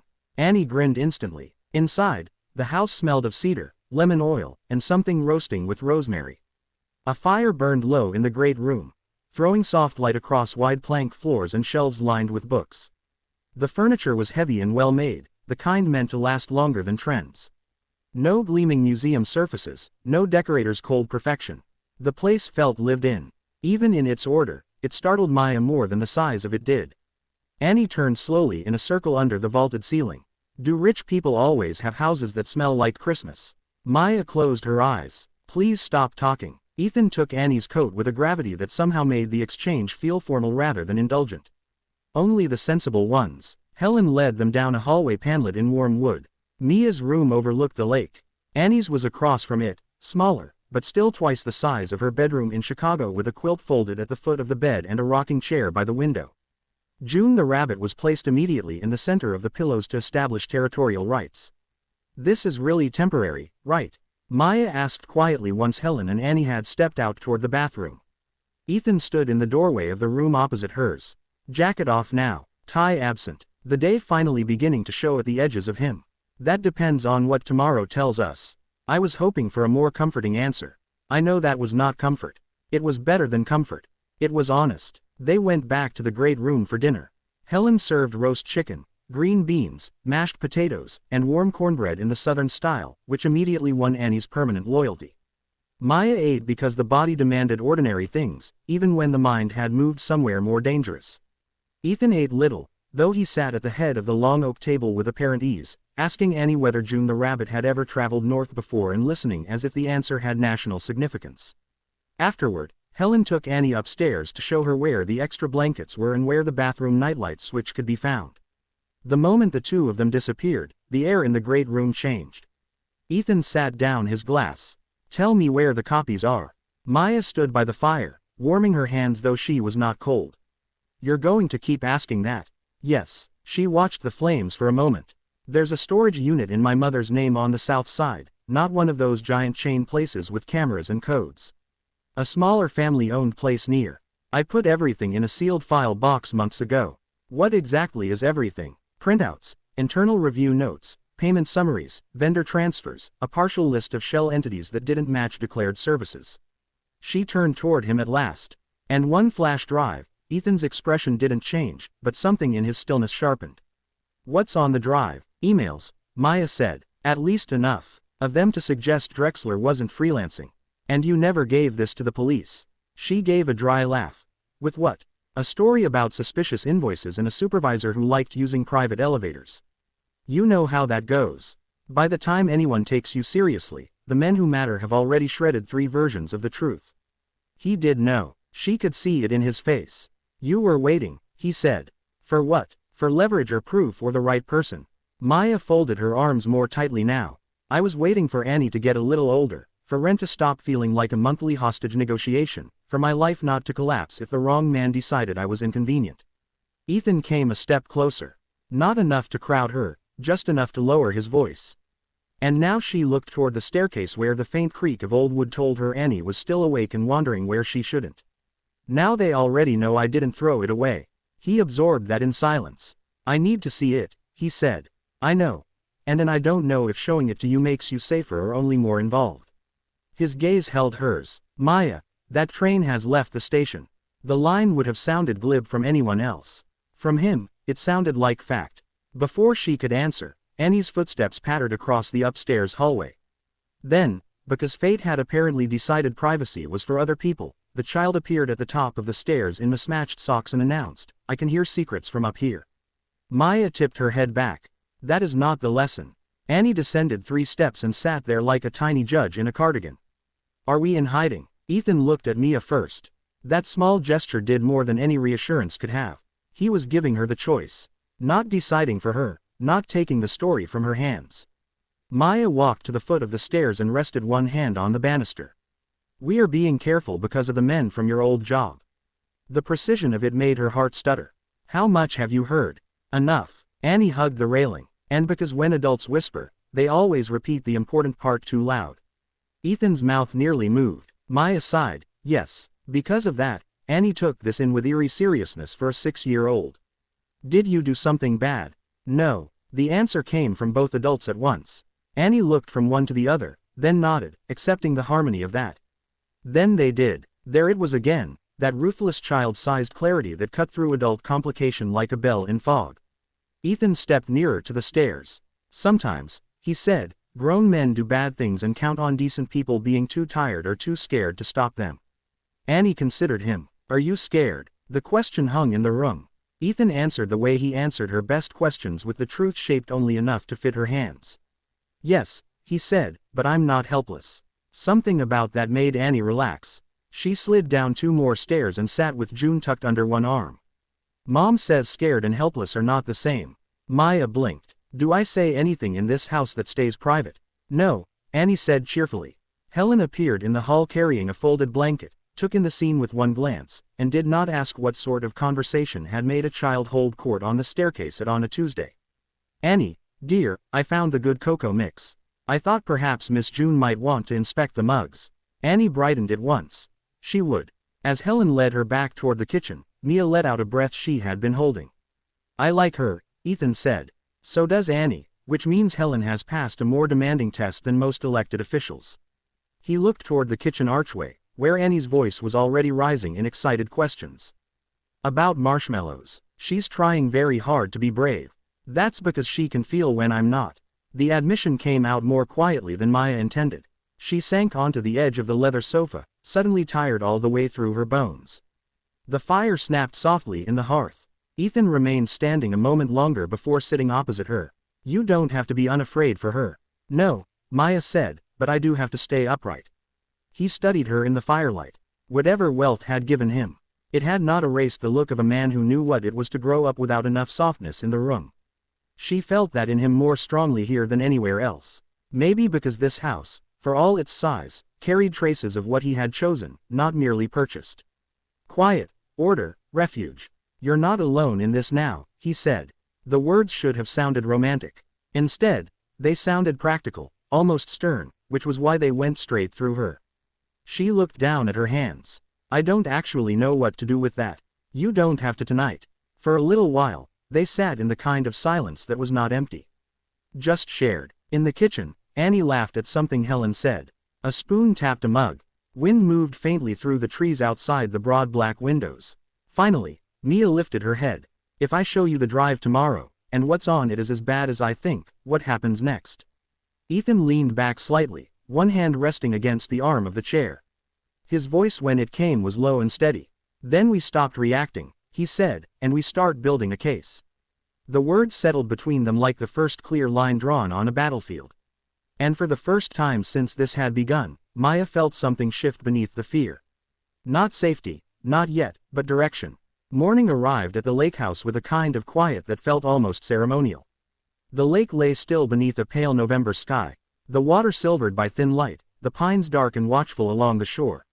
In the kitchen, Helen had already set out coffee, eggs, toast, and a small dish of orange marmalade. Annie examined with great suspicion before deciding it looked too fancy to trust. For strange minutes, the world held itself together in the shape of breakfast. Annie argued with June the rabbit about the ethics of sharing toast crusts. Helen moved calmly between stove and table. Jack stepped in twice to murmur updates to Ethan and then disappeared again like a man who believed walls should be checked before conversations began. Maya watched it all with the weary gratitude of someone who had not expected kindness to arrive in useful forms. Ethan came in last, jacket already on, hair still slightly damp from a shower. Coffee in hand, he looked as he always did in daylight, controlled, measured, composed enough to make chaos seem like a scheduling problem rather than a life event. But Maya had begun to notice the other things, too. The way he checked the windows without appearing to. The way his eyes went first to Annie's face before anything else, as if he had already learned that children often knew when a room was wrong before adults admitted it. We leave in minutes, he said quietly to Maya. Annie looked up at once. Where are you going? Maya reached for her tea. Into the city for a little while. Why? Because grown-ups love errands, Ethan said. Annie narrowed her eyes at him. That is definitely a lie, Helen set a plate of eggs in front of her. Then perhaps the truth is simply that they have work to do. And you have the far more important responsibility of helping me inspect the pantry. That redirected Annie's attention only partly. She stabbed a piece of toast and looked from one adult to the other. Are you getting the box? Maya went still. Ethan answered first. What box? The important one, Annie said as if this should have been obvious. Mom has the face she gets when she's thinking about the important box. Maya closed her eyes for half a second. I don't know how you survive elementary school when you notice this much. I survive because I notice this much. Ethan's mouth shifted slightly, almost into a smile. That's annoyingly sound logic, Helen, who had clearly raised children or siblings or generations of disorganized adults at some point in her life, placed a hand lightly on Annie's shoulder. "Then it sounds like your mother is very lucky to have such a vigilant assistant." Annie brightened. "I am." Ma sat down her cup. "We're going to pick up some papers." "That's all." "Bad papers." Ethan rested one hand on the back of a chair. "Important papers." That seemed to satisfy Annie more than a softer answer would have. She nodded once, then turned back to her toast with the solemn air of someone permitting a mission to proceed. An hour later, Maya sat in the passenger seat of Ethan's SUV as Wisconsin gave way to the long gray pull of Highway South. Jack drove. Ethan sat beside her in the back, one hand loose around his phone, the other resting against his knee. No music played. The silence was not awkward, only intentional. Maya had the storage unit key in her coat pocket, and she had become aware of its weight. The way one becomes aware of a bruise once it's been touched. "You can still turn back," Ethan said after minutes. She looked out at the roadside fields, stripped bare for winter. "That doesn't sound like you." "It sounds exactly like me. I prefer informed consent before walking into risk." She gave a faint laugh. "That's the most billionaire phrasing of danger I've ever heard." His gaze moved to her profile. "Maya." She exhaled slowly. "No, I'm not turning back." Chicago took them in by degrees, the traffic thickening, the sky lowering, the familiar rise of buildings against the lake. The storage facility sat where she had said it would, tucked between an auto parts store and a boarded-up laundromat on a street Wealth drove through without seeing. The office was run by a husband and wife well past retirement age who remembered names, kept handwritten receipts, and believed cameras were useful, but never as reliable as habit. The husband recognized Maya at once.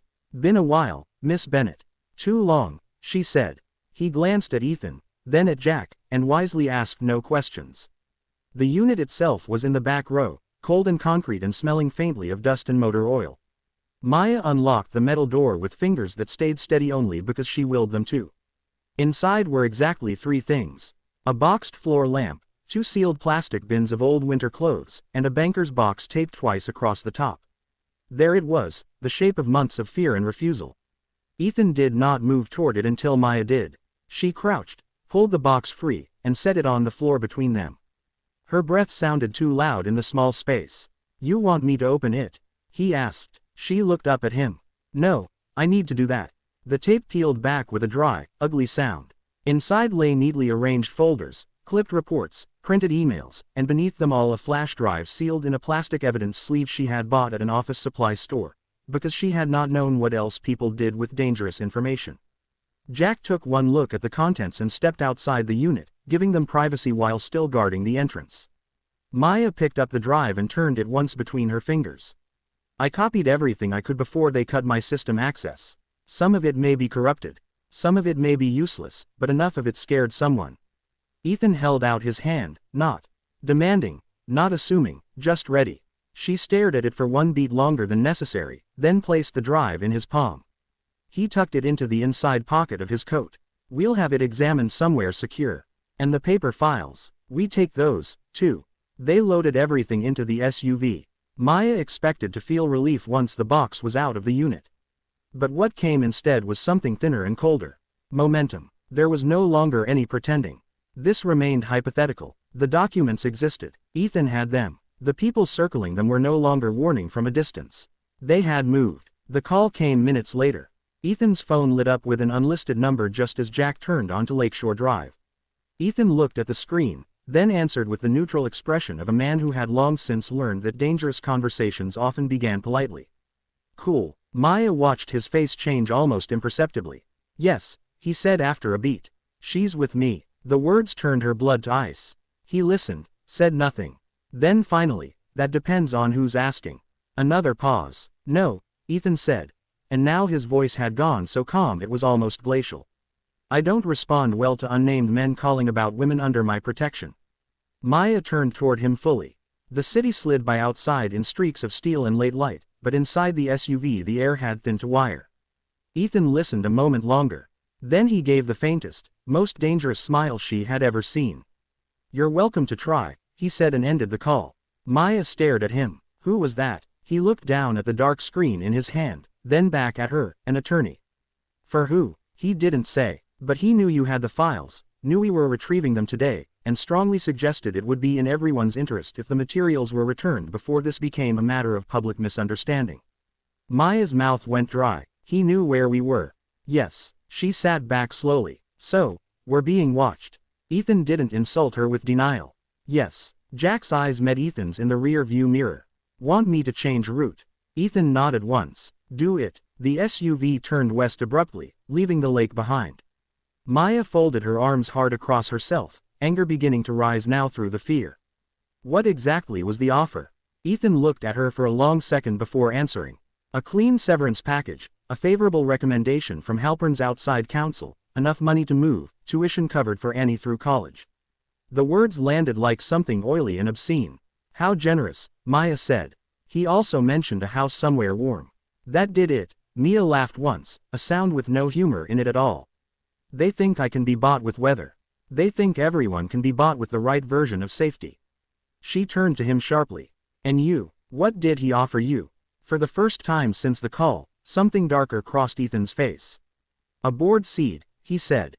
Equity, access to a transaction they described as historic. Maya just stared. He was very polished about it, Ethan added, which I found insulting because he assumed I'd recognized the number before I recognized the threat. Something in the way he said it made her go very still.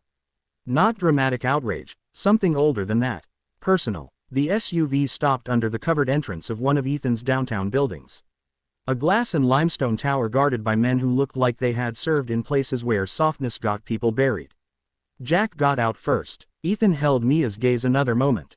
I need you to hear me clearly, he said. What they offered you was not mercy. It was an admission. She knew he was right. Men did not throw money at harmless women with filing habits. And what did you tell him? She asked. His expression did not change. I told him some things cost more than money. The line would have sounded rehearsed from another man. From Ethan, it sounded like a verdict. He opened the door and stepped out into the cold. Maya followed a second later, the city wind cutting hard across the plaza, and for one brief lucid moment, she understood that the offer had changed something essential. It meant they were no longer dealing in suspicion. It meant the people behind Halpern were scared enough to negotiate. And scared men, she knew, were often at their most dangerous when they still believed they had time. By the time they reached Ethan's office, the sun had already begun its early descent, washing the glass towers outside in a hard metallic gold that made Chicago look richer and colder than it really was. Maya had never been inside one of his buildings before. She had seen them, of course. Everyone in the city had tall, sleek, expensive structures that belonged to men whose names landed in newspapers with the same weight as legislation. But walking through the lobby at Ethan's side felt different from merely passing one on the street. The space was hushed, all polished stone and warm lighting and quiet efficiency, nothing shouted. It didn't need to. Power rarely raised its voice when architecture could do it instead. The security desk had already been alerted. No one stopped them. No one asked unnecessary questions. A private elevator opened before they reached it, and Maya felt, not for the first time, the peculiar disorientation of watching wealth remove friction from the world. Inside the elevator, Ethan said nothing. Neither did Jack. Maya stood between them with her coat still on and the ghost of the lawyer's offer pressing against her skin like something dirty she hadn't yet washed off. When the elevator opened directly into Ethan's private office suite, she stopped for a second. It was not the kind of office she expected. There was scale, yes, floor to ceiling, windows, art that probably cost more than her apartment. A city view that could have made lesser people sentimental. But the room itself was restrained. Dark wood, leather chairs softened by use, shelves crowded with books and industry reports, a long conference table at one end. At the other, behind the main desk, a framed black and white photo of a much younger Ethan in a graduation robe, standing alone and unsewing. That image hit her harder than anything luxurious in the room. He had kept that one. Jack set the banker's box on the conference table. I'll have Ryan bring up the isolated machine. Ethan nodded. No network access, no internal cloud. Nothing leaves this floor without my approval. Jack disappeared through a side door. Maya moved slowly toward the windows, looking out over the city. You really do say things like that. What things? Nothing leaves this floor without my approval. He loosened his coat, set his phone on the desk, then looked at her with that faint, almost private humor she was starting to know. Would it help if I said it less like a villain? It might. He came closer, though, still careful not to crowd her. I'm trying to keep you calm. That would work better if I hadn't just heard a stranger offer me a house in exchange for my conscience. His expression lost the hint of warmth. Fair. Ryan arrived a few minutes later, younger than Jack by at least years, and built like someone who had once played linebacker for a school with a winning tradition. He rolled in a compact workstation on a metal cart and nodded politely to Maya before setting it up at the far end of the conference table. No external connections, he said. Fresh drive, fresh image. If there's malware, it dies here. Mia stared at the equipment. You have a whole vocabulary for this. Ryan glanced at Ethan. He pays me not to panic when other people should. Comforting, Mia muttered. Ethan pulled out a chair for her. Sit. That one word should have sounded commanding. Instead, it sounded practical, almost gentle. Maya sat. The flash drive lay between them for one long second before Ethan picked it up and handed it to Ryan, who inserted it into the isolated machine and stepped back. Directories appeared, folders labeled by month. Email archives, scanned invoices, internal reviews, transaction logs. One folder simply titled Drexler. The air in the room changed. Maya folded her arms, then unfolded them, then pressed both palms flat against the table. That shouldn't all still be there. Ethan turned his chair slightly toward her. What do you mean? I thought I only copied fragments, partial records, enough to remember where to look, not enough to build a map. She stared at the screen. This is a map. Ryan clicked through a chain of emails, payment authorizations, contract amendments, vendor reviews signed by executives whose names Mia recognized from the upper floors at Halpern Strategic, the ones ordinary staff learned not to mention unless summoned. Jack reappeared at the door and read the room in one glance. What do we have? He asked. Ethan didn't answer immediately. He was scanning a spreadsheet now, eyes moving in that sharp, economical way of his, when something had gone from suspicious to mathematically offensive. We have layered transfers, he said at last. Same payments routed through different subcontractors, then reclassified as consulting costs, offshore ties, repeated shell formations. And unless I'm missing something, these numbers don't just suggest fraud. Ryan clicked open another file. This one, a memo exchange with attachments. Maya leaned forward. The subject line read Community Outreach Allocation Revised Handling. Below it sat a list of urban neighborhood initiatives, private housing transfers, and an accompanying note from Drexler instructing someone to move family placement references off the visible line items before review. Maya felt her stomach turn. What is family placement? Ethan asked quietly. She didn't answer right away because suddenly she knew. Not in full, not in detail, but enough. Women, she said, children, maybe shelters, transitional housing contracts, nonprofits. They were using social programs as cover. Ryan opened another attachment. A roster appeared, names partially redacted, intake locations, transfer destinations, contract notes. Some lines marked expedite, others marked hold. Due to media sensitivity, Jack swore softly under his breath. Maya pressed a hand over her mouth. Ethan sat utterly still. It was somehow worse than anger. Anger would have been easier to look at. This was something colder. The expression of a man who had spent a lifetime understanding the price of vulnerability and had just been handed proof that other men turned it into a business model. They weren't just moving money. Maya whispered. No, Ethan said. Ryan looked up from the screen. This crosses into federal territory. It crossed that a long time ago, Ethan replied. Maya pushed back from the table and stood too fast. The room tilted for one moment, not from weakness, but from the force of understanding. She walked to the windows again, needing distance from the screen, from the evidence, from the fact that her instincts had been right and not right enough. All those months, all the time she had told herself maybe she was reading too much into strange accounts and shifted files and Drexler's polished contempt. She had thought in terms of embezzlement, laundering, maybe blackmail tied to procurement. Dirty enough, dangerous enough, but this she wrapped her arms around herself. Annie was right. Ethan turned about what? That if I didn't do something, they were the bad ones, not me. Her laugh came out thin and broken around the edges. God, she's 6. No one interrupted. For a moment, the room belonged only to the sound of the HVAC and distant city noise pressed harmlessly against glass. Then Ethan rose and crossed to her. Not close enough to trap, just near enough to matter. Maya. She looked at him. We're past maybe now, he said. The sentence landed with clean, brutal finality. She nodded once. Behind them, Jack was already on the phone with someone in Ethan's legal division, using the kind of low-coded language that meant processes were beginning. Ryan continued documenting the drive contents, photographing screens, preserving timestamps, building the sort of evidentiary chain Maya had once only seen in legal dramas and newspaper scandals. It should have made her feel safer. Instead, all she could think was that the men behind Halpern would know what this meant the moment they realized the files had truly surfaced. Her phone buzzed in her purse. Every person in the room went still. Maya pulled it out. A blocked number. Ethan held out his hand. "Don't." She looked at the screen a second longer, then silenced it. It rang again immediately. Then again. Blocked. Blocked. Blocked. By the fourth call, Annie's face rose uninvited in Maya's mind. Pink socks on the staircase. June the rabbit tucked under one arm, asking if they were in hiding. Jack ended his call and crossed the room. "You need to assume they know." "They already knew," Maya said, though her voice sounded farther away than she intended. Ethan took the phone from her gently and powered it off. "No one reaches Annie. No one reaches you. Not tonight." Maya met his eyes. "You can't promise that, Aosa." Then very quietly, "Watch me." The force of it went through her like something physical. Ryan turned from the screen. "There's one more folder." Ethan looked over. "Open it." Ryan clicked. A video file. No title beyond date and initials. He opened it. The image was grainy. Security camera quality timestamped earlier. A loading dock. Night. Two men near a black SUV. One of them was Drexler. The other man stepped into frame a second later. Maya felt all the air leave her. It was the man from the restaurant, the one Annie had recognized. He was not watching by accident. He had been in this long before that dinner. On screen, Drexler handed him a folder. The man in the dark coat opened the rear SUV door.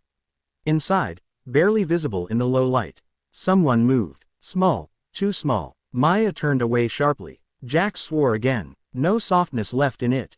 Ethan did not move for a full second. Then he said with a clarity that made every other sound in the room seem trivial. "Get federal counsel on the line." Now Ryan reached for the phone. Maya stood with one hand braced against the glass, breathing hard. The city spread beneath her in glittering indifference. Behind her, the machinery of response was finally beginning to move. But somewhere inside the horror, one truth rose above the rest. This was no longer about career sabotage. Not even just about Annie and the threat circling them. This was bigger, older, Veer, and the men who had offered money were not trying to protect a fraud. They were trying to bury a crime.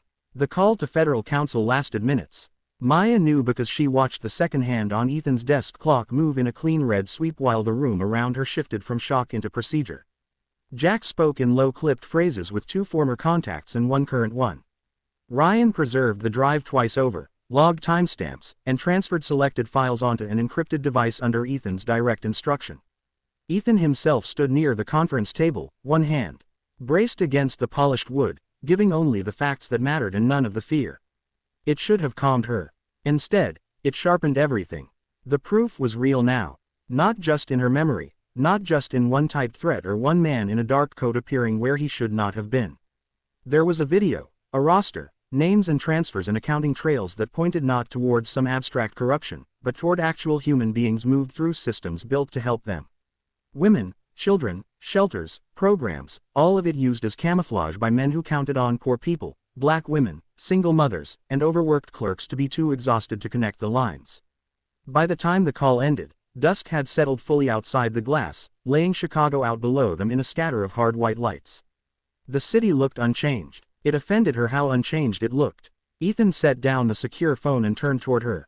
"The federal team wants the full package by morning. They're moving faster than I expected." "That's good, isn't it?" Maya asked. "It means the evidence is stronger than even I thought." Something in the way he said even I made her look at him. Ethan Cole was not a man given to underestimation. If this had surprised him, then the scale of it was worse than she had allowed herself to imagine. Jack came back into the room with his jacket on and his expression set. "We need to go now." Ma's pulse jumped. "What happened?" "We picked up chatter after the blocked calls stopped," he said. "I don't have specifics yet, but somebody on the other side knows the files are out and is trying to figure out where you are." Ethan was already reaching for his coat. "The lake house." Jack shook his head. "Too predictable now. If they tracked the route earlier, they'll assume you returned there." Maya looked from one man to the other. "Then where?" Ethan answered without hesitation. "The Shore House." She stared at him. "How many houses do you say like their bus stops?" His mouth nearly moved, but not quite. "Enough for tonight." There was no point objecting to the existence of other people's resources when danger had already entered the room. Maya grabbed her purse from the chair and forced her hands to stay steady while Ethan gave final instructions to Ryan about preserving the drive, alerting counsel and preparing a separate packet for federal agents in person rather than by courier. Minutes later, they were back in the SUV. This time, Annie was not with them. She was still in Wisconsin with Helen, safe for the moment, tucked into a guest room with warm cocoa and June the rabbit and a story about a lost fox Ethan had apparently once known by heart. Maya had spoken to her by speakerphone just before leaving the office. Annie had sounded sleepy, suspicious, and very interested in whether Helen allowed marshmallows after. Only in emergencies, Maya had heard Helen say in the background. Then this counts, Annie had replied. The memory hurt in a tender place Maya had no time to examine. Now the city slid away behind them again, but not north this time, south and east, toward the lake, and then farther onto quieter roads and into a darkness scattered by the occasional porch light and the low white sweep of security lamps. The shore house turned out to be less house than fortress disguised as restraint. It stood above a private stretch of frozen beach in Indiana, where the lake widened into blackness, and the wind came off the water with a bitterness that seemed almost personal. The house was modern, but warm, stone and glass and cedar anchored low against the dunes, with steel shutters already lowering over the lake-facing windows by the time the SUV rolled through the gate. Maya stepped out into the cold and looked around. This is not a shore house. Ethan came around the front of the vehicle and offered her his hand over a patch of iced stone. Would retreat be more acceptable?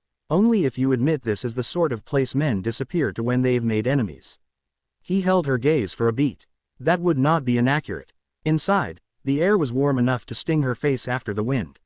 A caretaker had clearly come ahead of them. Lamps were lit. A fire burned in a long stone hearth. The kitchen smelled faintly of coffee and clean wood.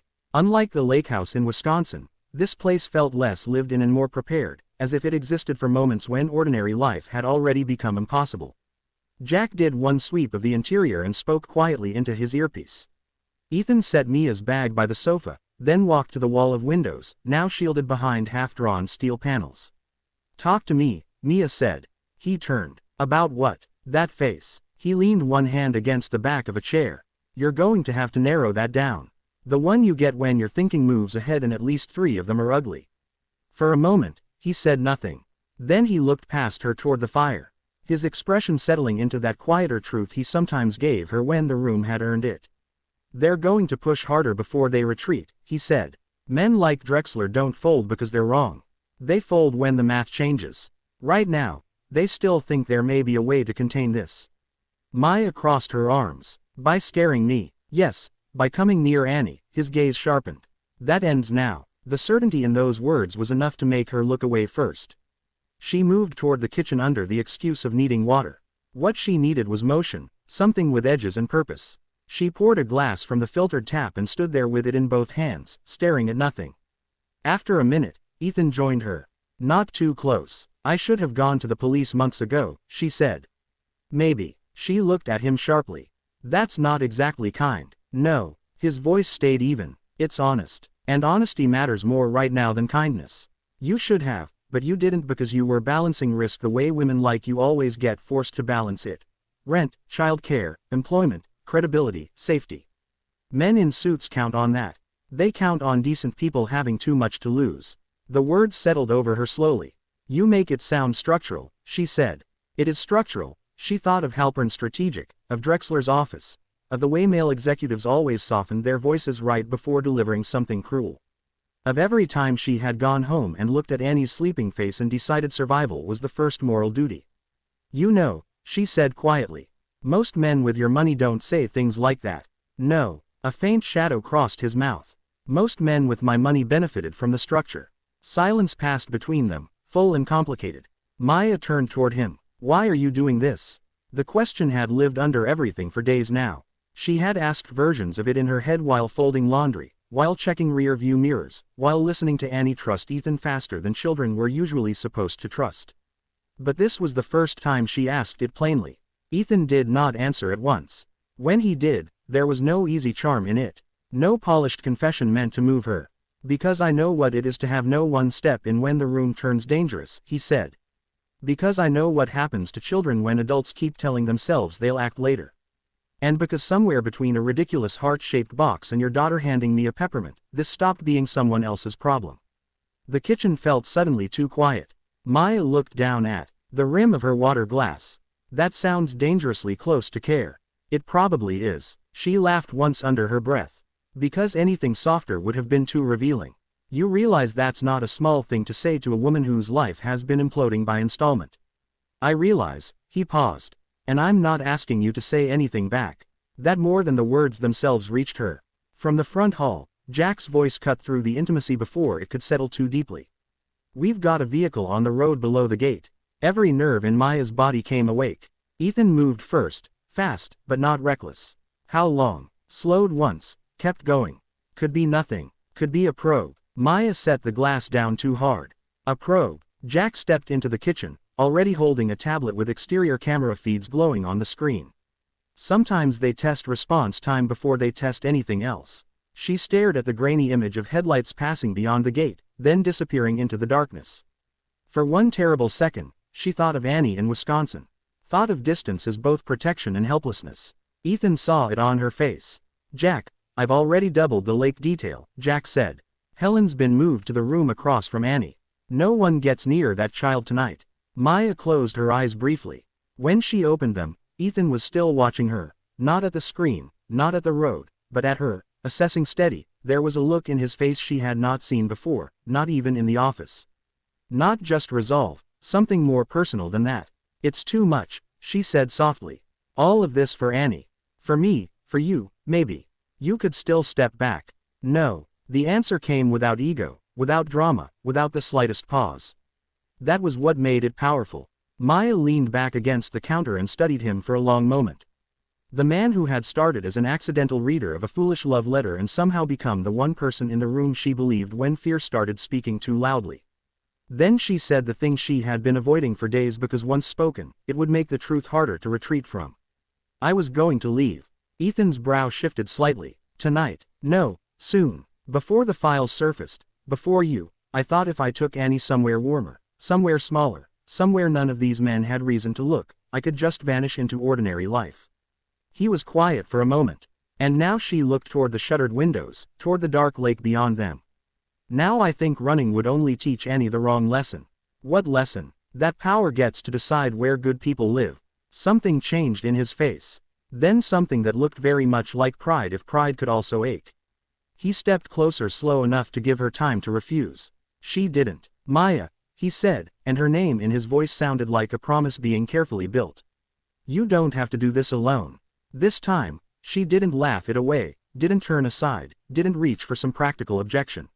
She only looked at him, and with more honesty than she had given anyone in years, answered, I know. Upstairs, a floorboard settled in the old bones of the house.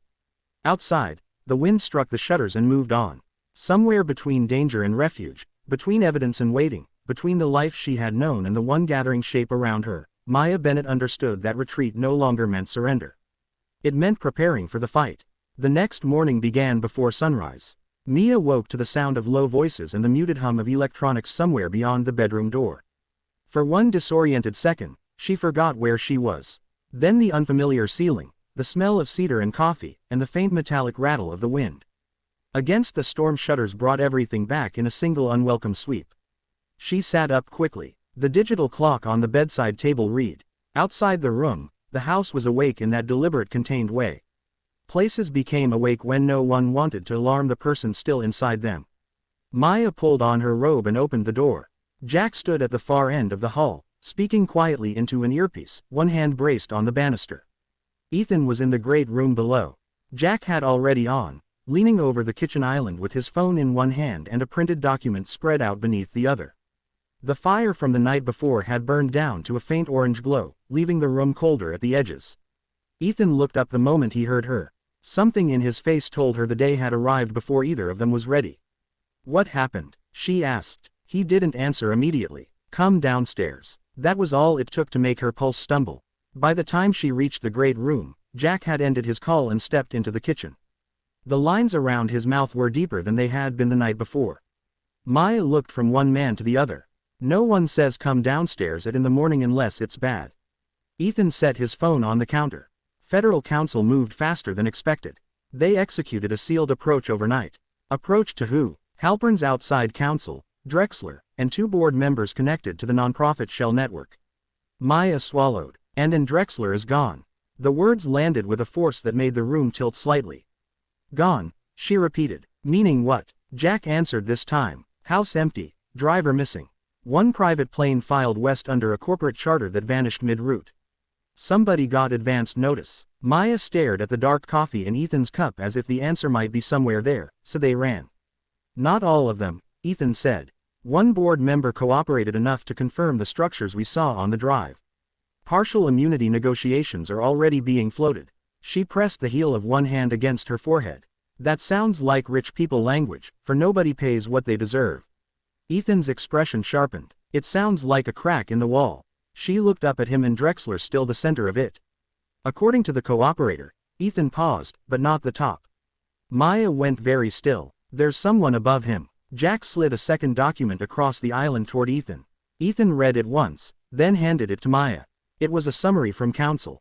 Sparse, legal, controlled, but one line caught immediately. Independent intermediary with political and philanthropic ties, coordinated placement installation. Maya read it twice. Placement installation, she said, her voice flattening with disgust. That's what they called it.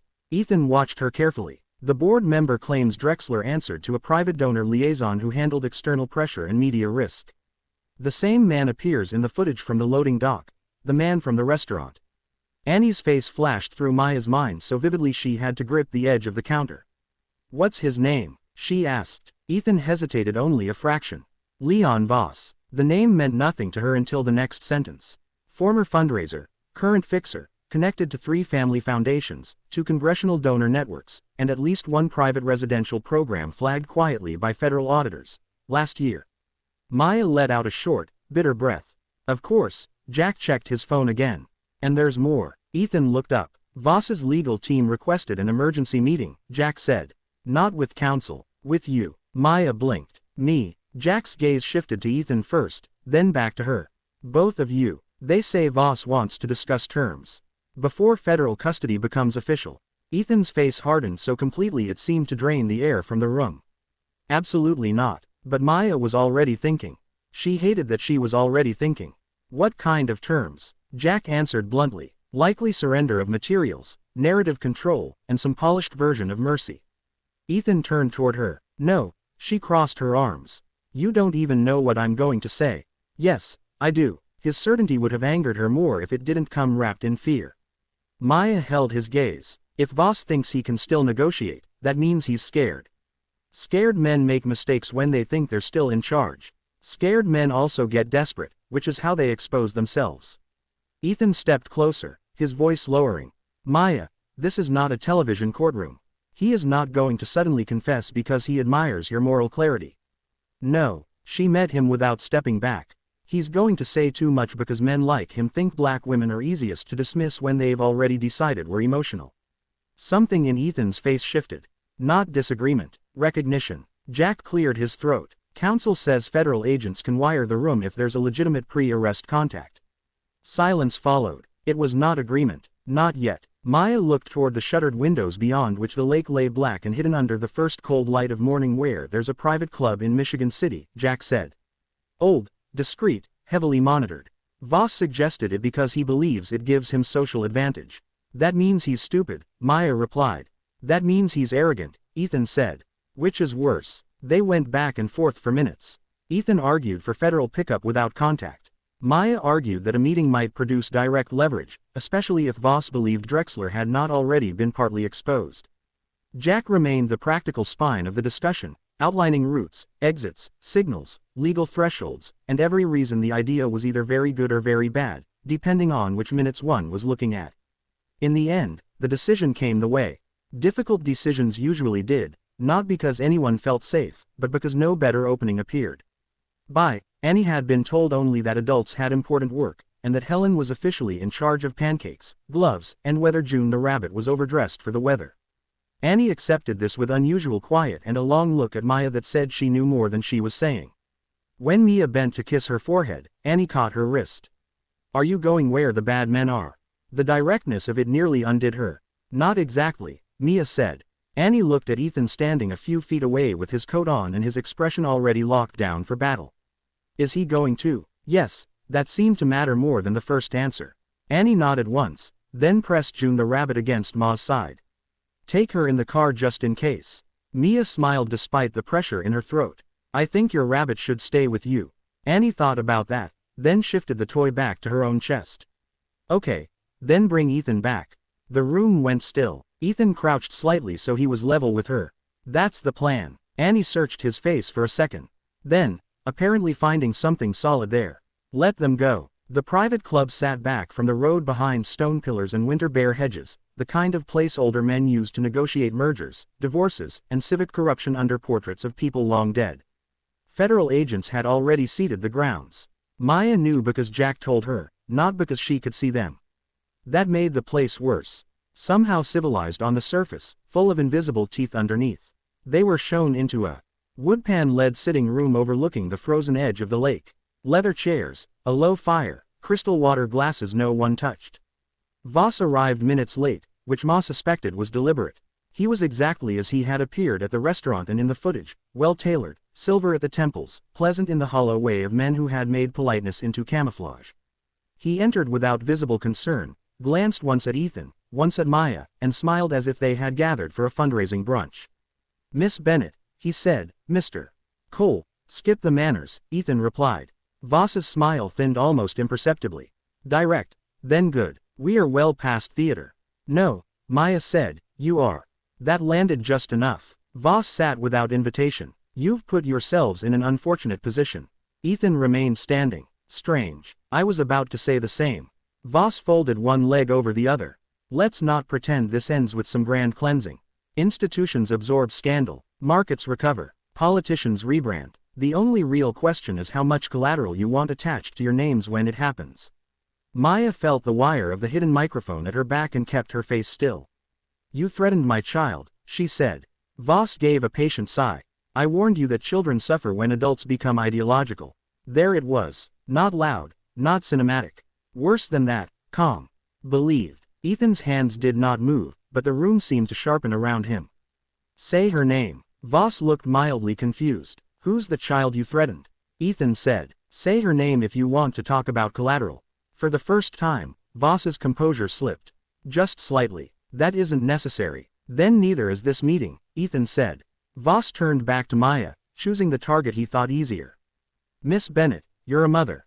You understand proportion. You found documents. Fine. Disturbing documents. Fine. But once the machine starts, it does not distinguish between the guilty and the useful. Your daughter will grow up with reporters outside school gates. With internet archives with your name attached to this filth forever. Maya leaned forward just enough to let him see that fear had not made her smaller. No, she said, she'll grow up knowing I didn't sell other people's children to protect my own comfort. The silence after that was complete. Voss's eyes changed, and in that tiny fatal shift, Maya understood what Ethan had meant. Arrogant men did make mistakes when they thought they still owned the room. Voss stood abruptly. You think this ends in justice because men with badges showed up? Justice is a slogan for people who can't afford influence. He turned toward Ethan. And you should have taken the offer. You know exactly how this world works. Ethan's voice when it came was almost quiet enough to miss. Yes. Voss paused. That's why I know you're finished. The door behind Voss opened. Federal agents entered fast, efficient, unceremonious. One identified himself. Another took Voss by the arm before outrage could fully form into strategy. The fixer's face finally lost its polish. Then he looked at Maya first, then Ethan, and what showed there was not dignity, not power, just disbelief that the people he had counted on to bend had stayed standing. As he was let out, he said one last thing over his shoulder, breathless now with fury. You have no idea what's coming. Ethan did not answer. Maya did. Yes, she said, we do. When the room emptied and the agents were gone, the fire still crackled softly in the grate as if none of it had mattered. Ethan turned to her then, really turned, the hard containment in him beginning at last to fracture under relief, anger, and something else she recognized only because she felt it too.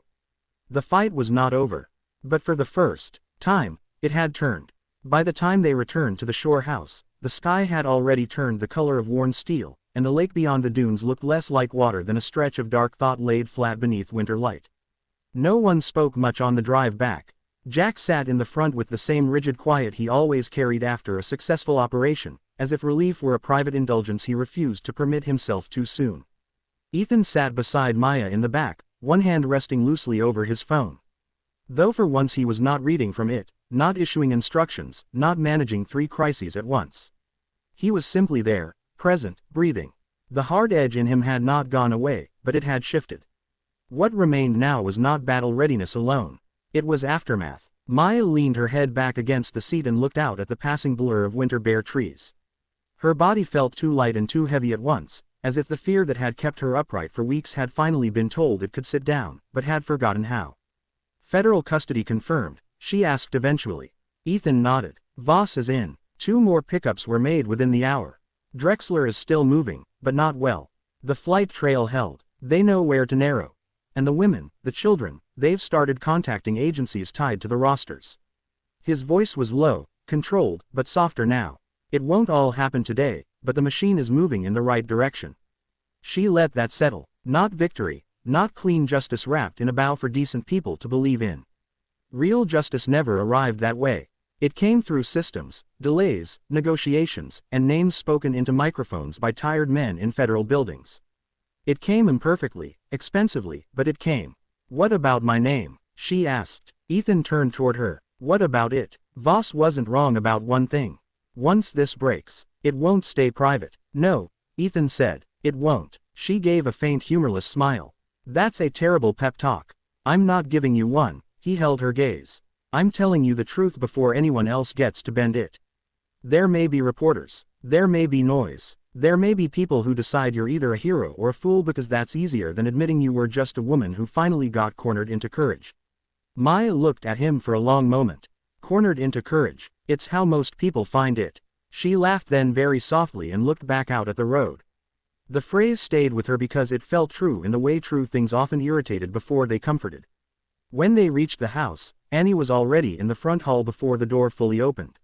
She hit Ethan first. Not hard, obviously. Not like an attack, more like a small, determined body launched by relief and held together by one clear objective. Ethan barely had time to shift before she wrapped both arms around his waist and buried her face in his coat. You came back, she said into the wool. For one brief second, something undefended crossed Ethan's face. It was gone almost immediately, hidden under the gentleness with which he lowered a hand to the back of her head. But Maya saw it. I said, I would, he answered. Annie pulled back just enough to look up at him. Did you get the bad man? Ethan glanced once at Maya, then back at Annie. One of them. She considered that with grave seriousness. Then that's a start. Helen, standing a few feet behind with a dish towel in one hand, gave a quiet nod as if Annie had just summarized the moral structure of the modern justice system more efficiently than most senators. Maya stepped out of her boots, and only then did Annie turn to her. The child's eyes searched her face carefully, instinctively, checking for damage no one had taught her. How to name. Are you okay? Maya knelt at once and gathered her close. I am now. It was not entirely true. She was exhausted, angry in places she had not yet reached. Still afraid of what came next. But the sentence felt true enough for a child and maybe true enough for the moment. Annie leaned back just enough to whisper, Did you take June? Maya smiled into her hair. No, I decided she was needed here. That was smart. Helen shooed them all toward the kitchen with the firm kindness of a woman who considered emotional upheaval no excuse for missing supper. She had made beef stew, biscuits, and something with apples and cinnamon that filled the house with a softness the day had not earned, but accepted anyway. At the table, Annie spoke more than either adult, which Maya took as a blessing. Children returned to chatter when safety returned to the room. And Annie's voice full of small observations about marshmallows, glove etiquette, and the undeniable superiority of fireplaces over radiators stitched ordinary life back together one sentence at a time. Ethan listened to every bit of it. That struck Maya more deeply than it should have. Not because he was pretending interest, but because he wasn't. He had the attention span of a man built for negotiations. Yet, he gave Annie the full dignity of his listening, as if a 6-year-old's case for extra jam at breakfast were worth the same focus he brought to federal counsel and criminal evidence.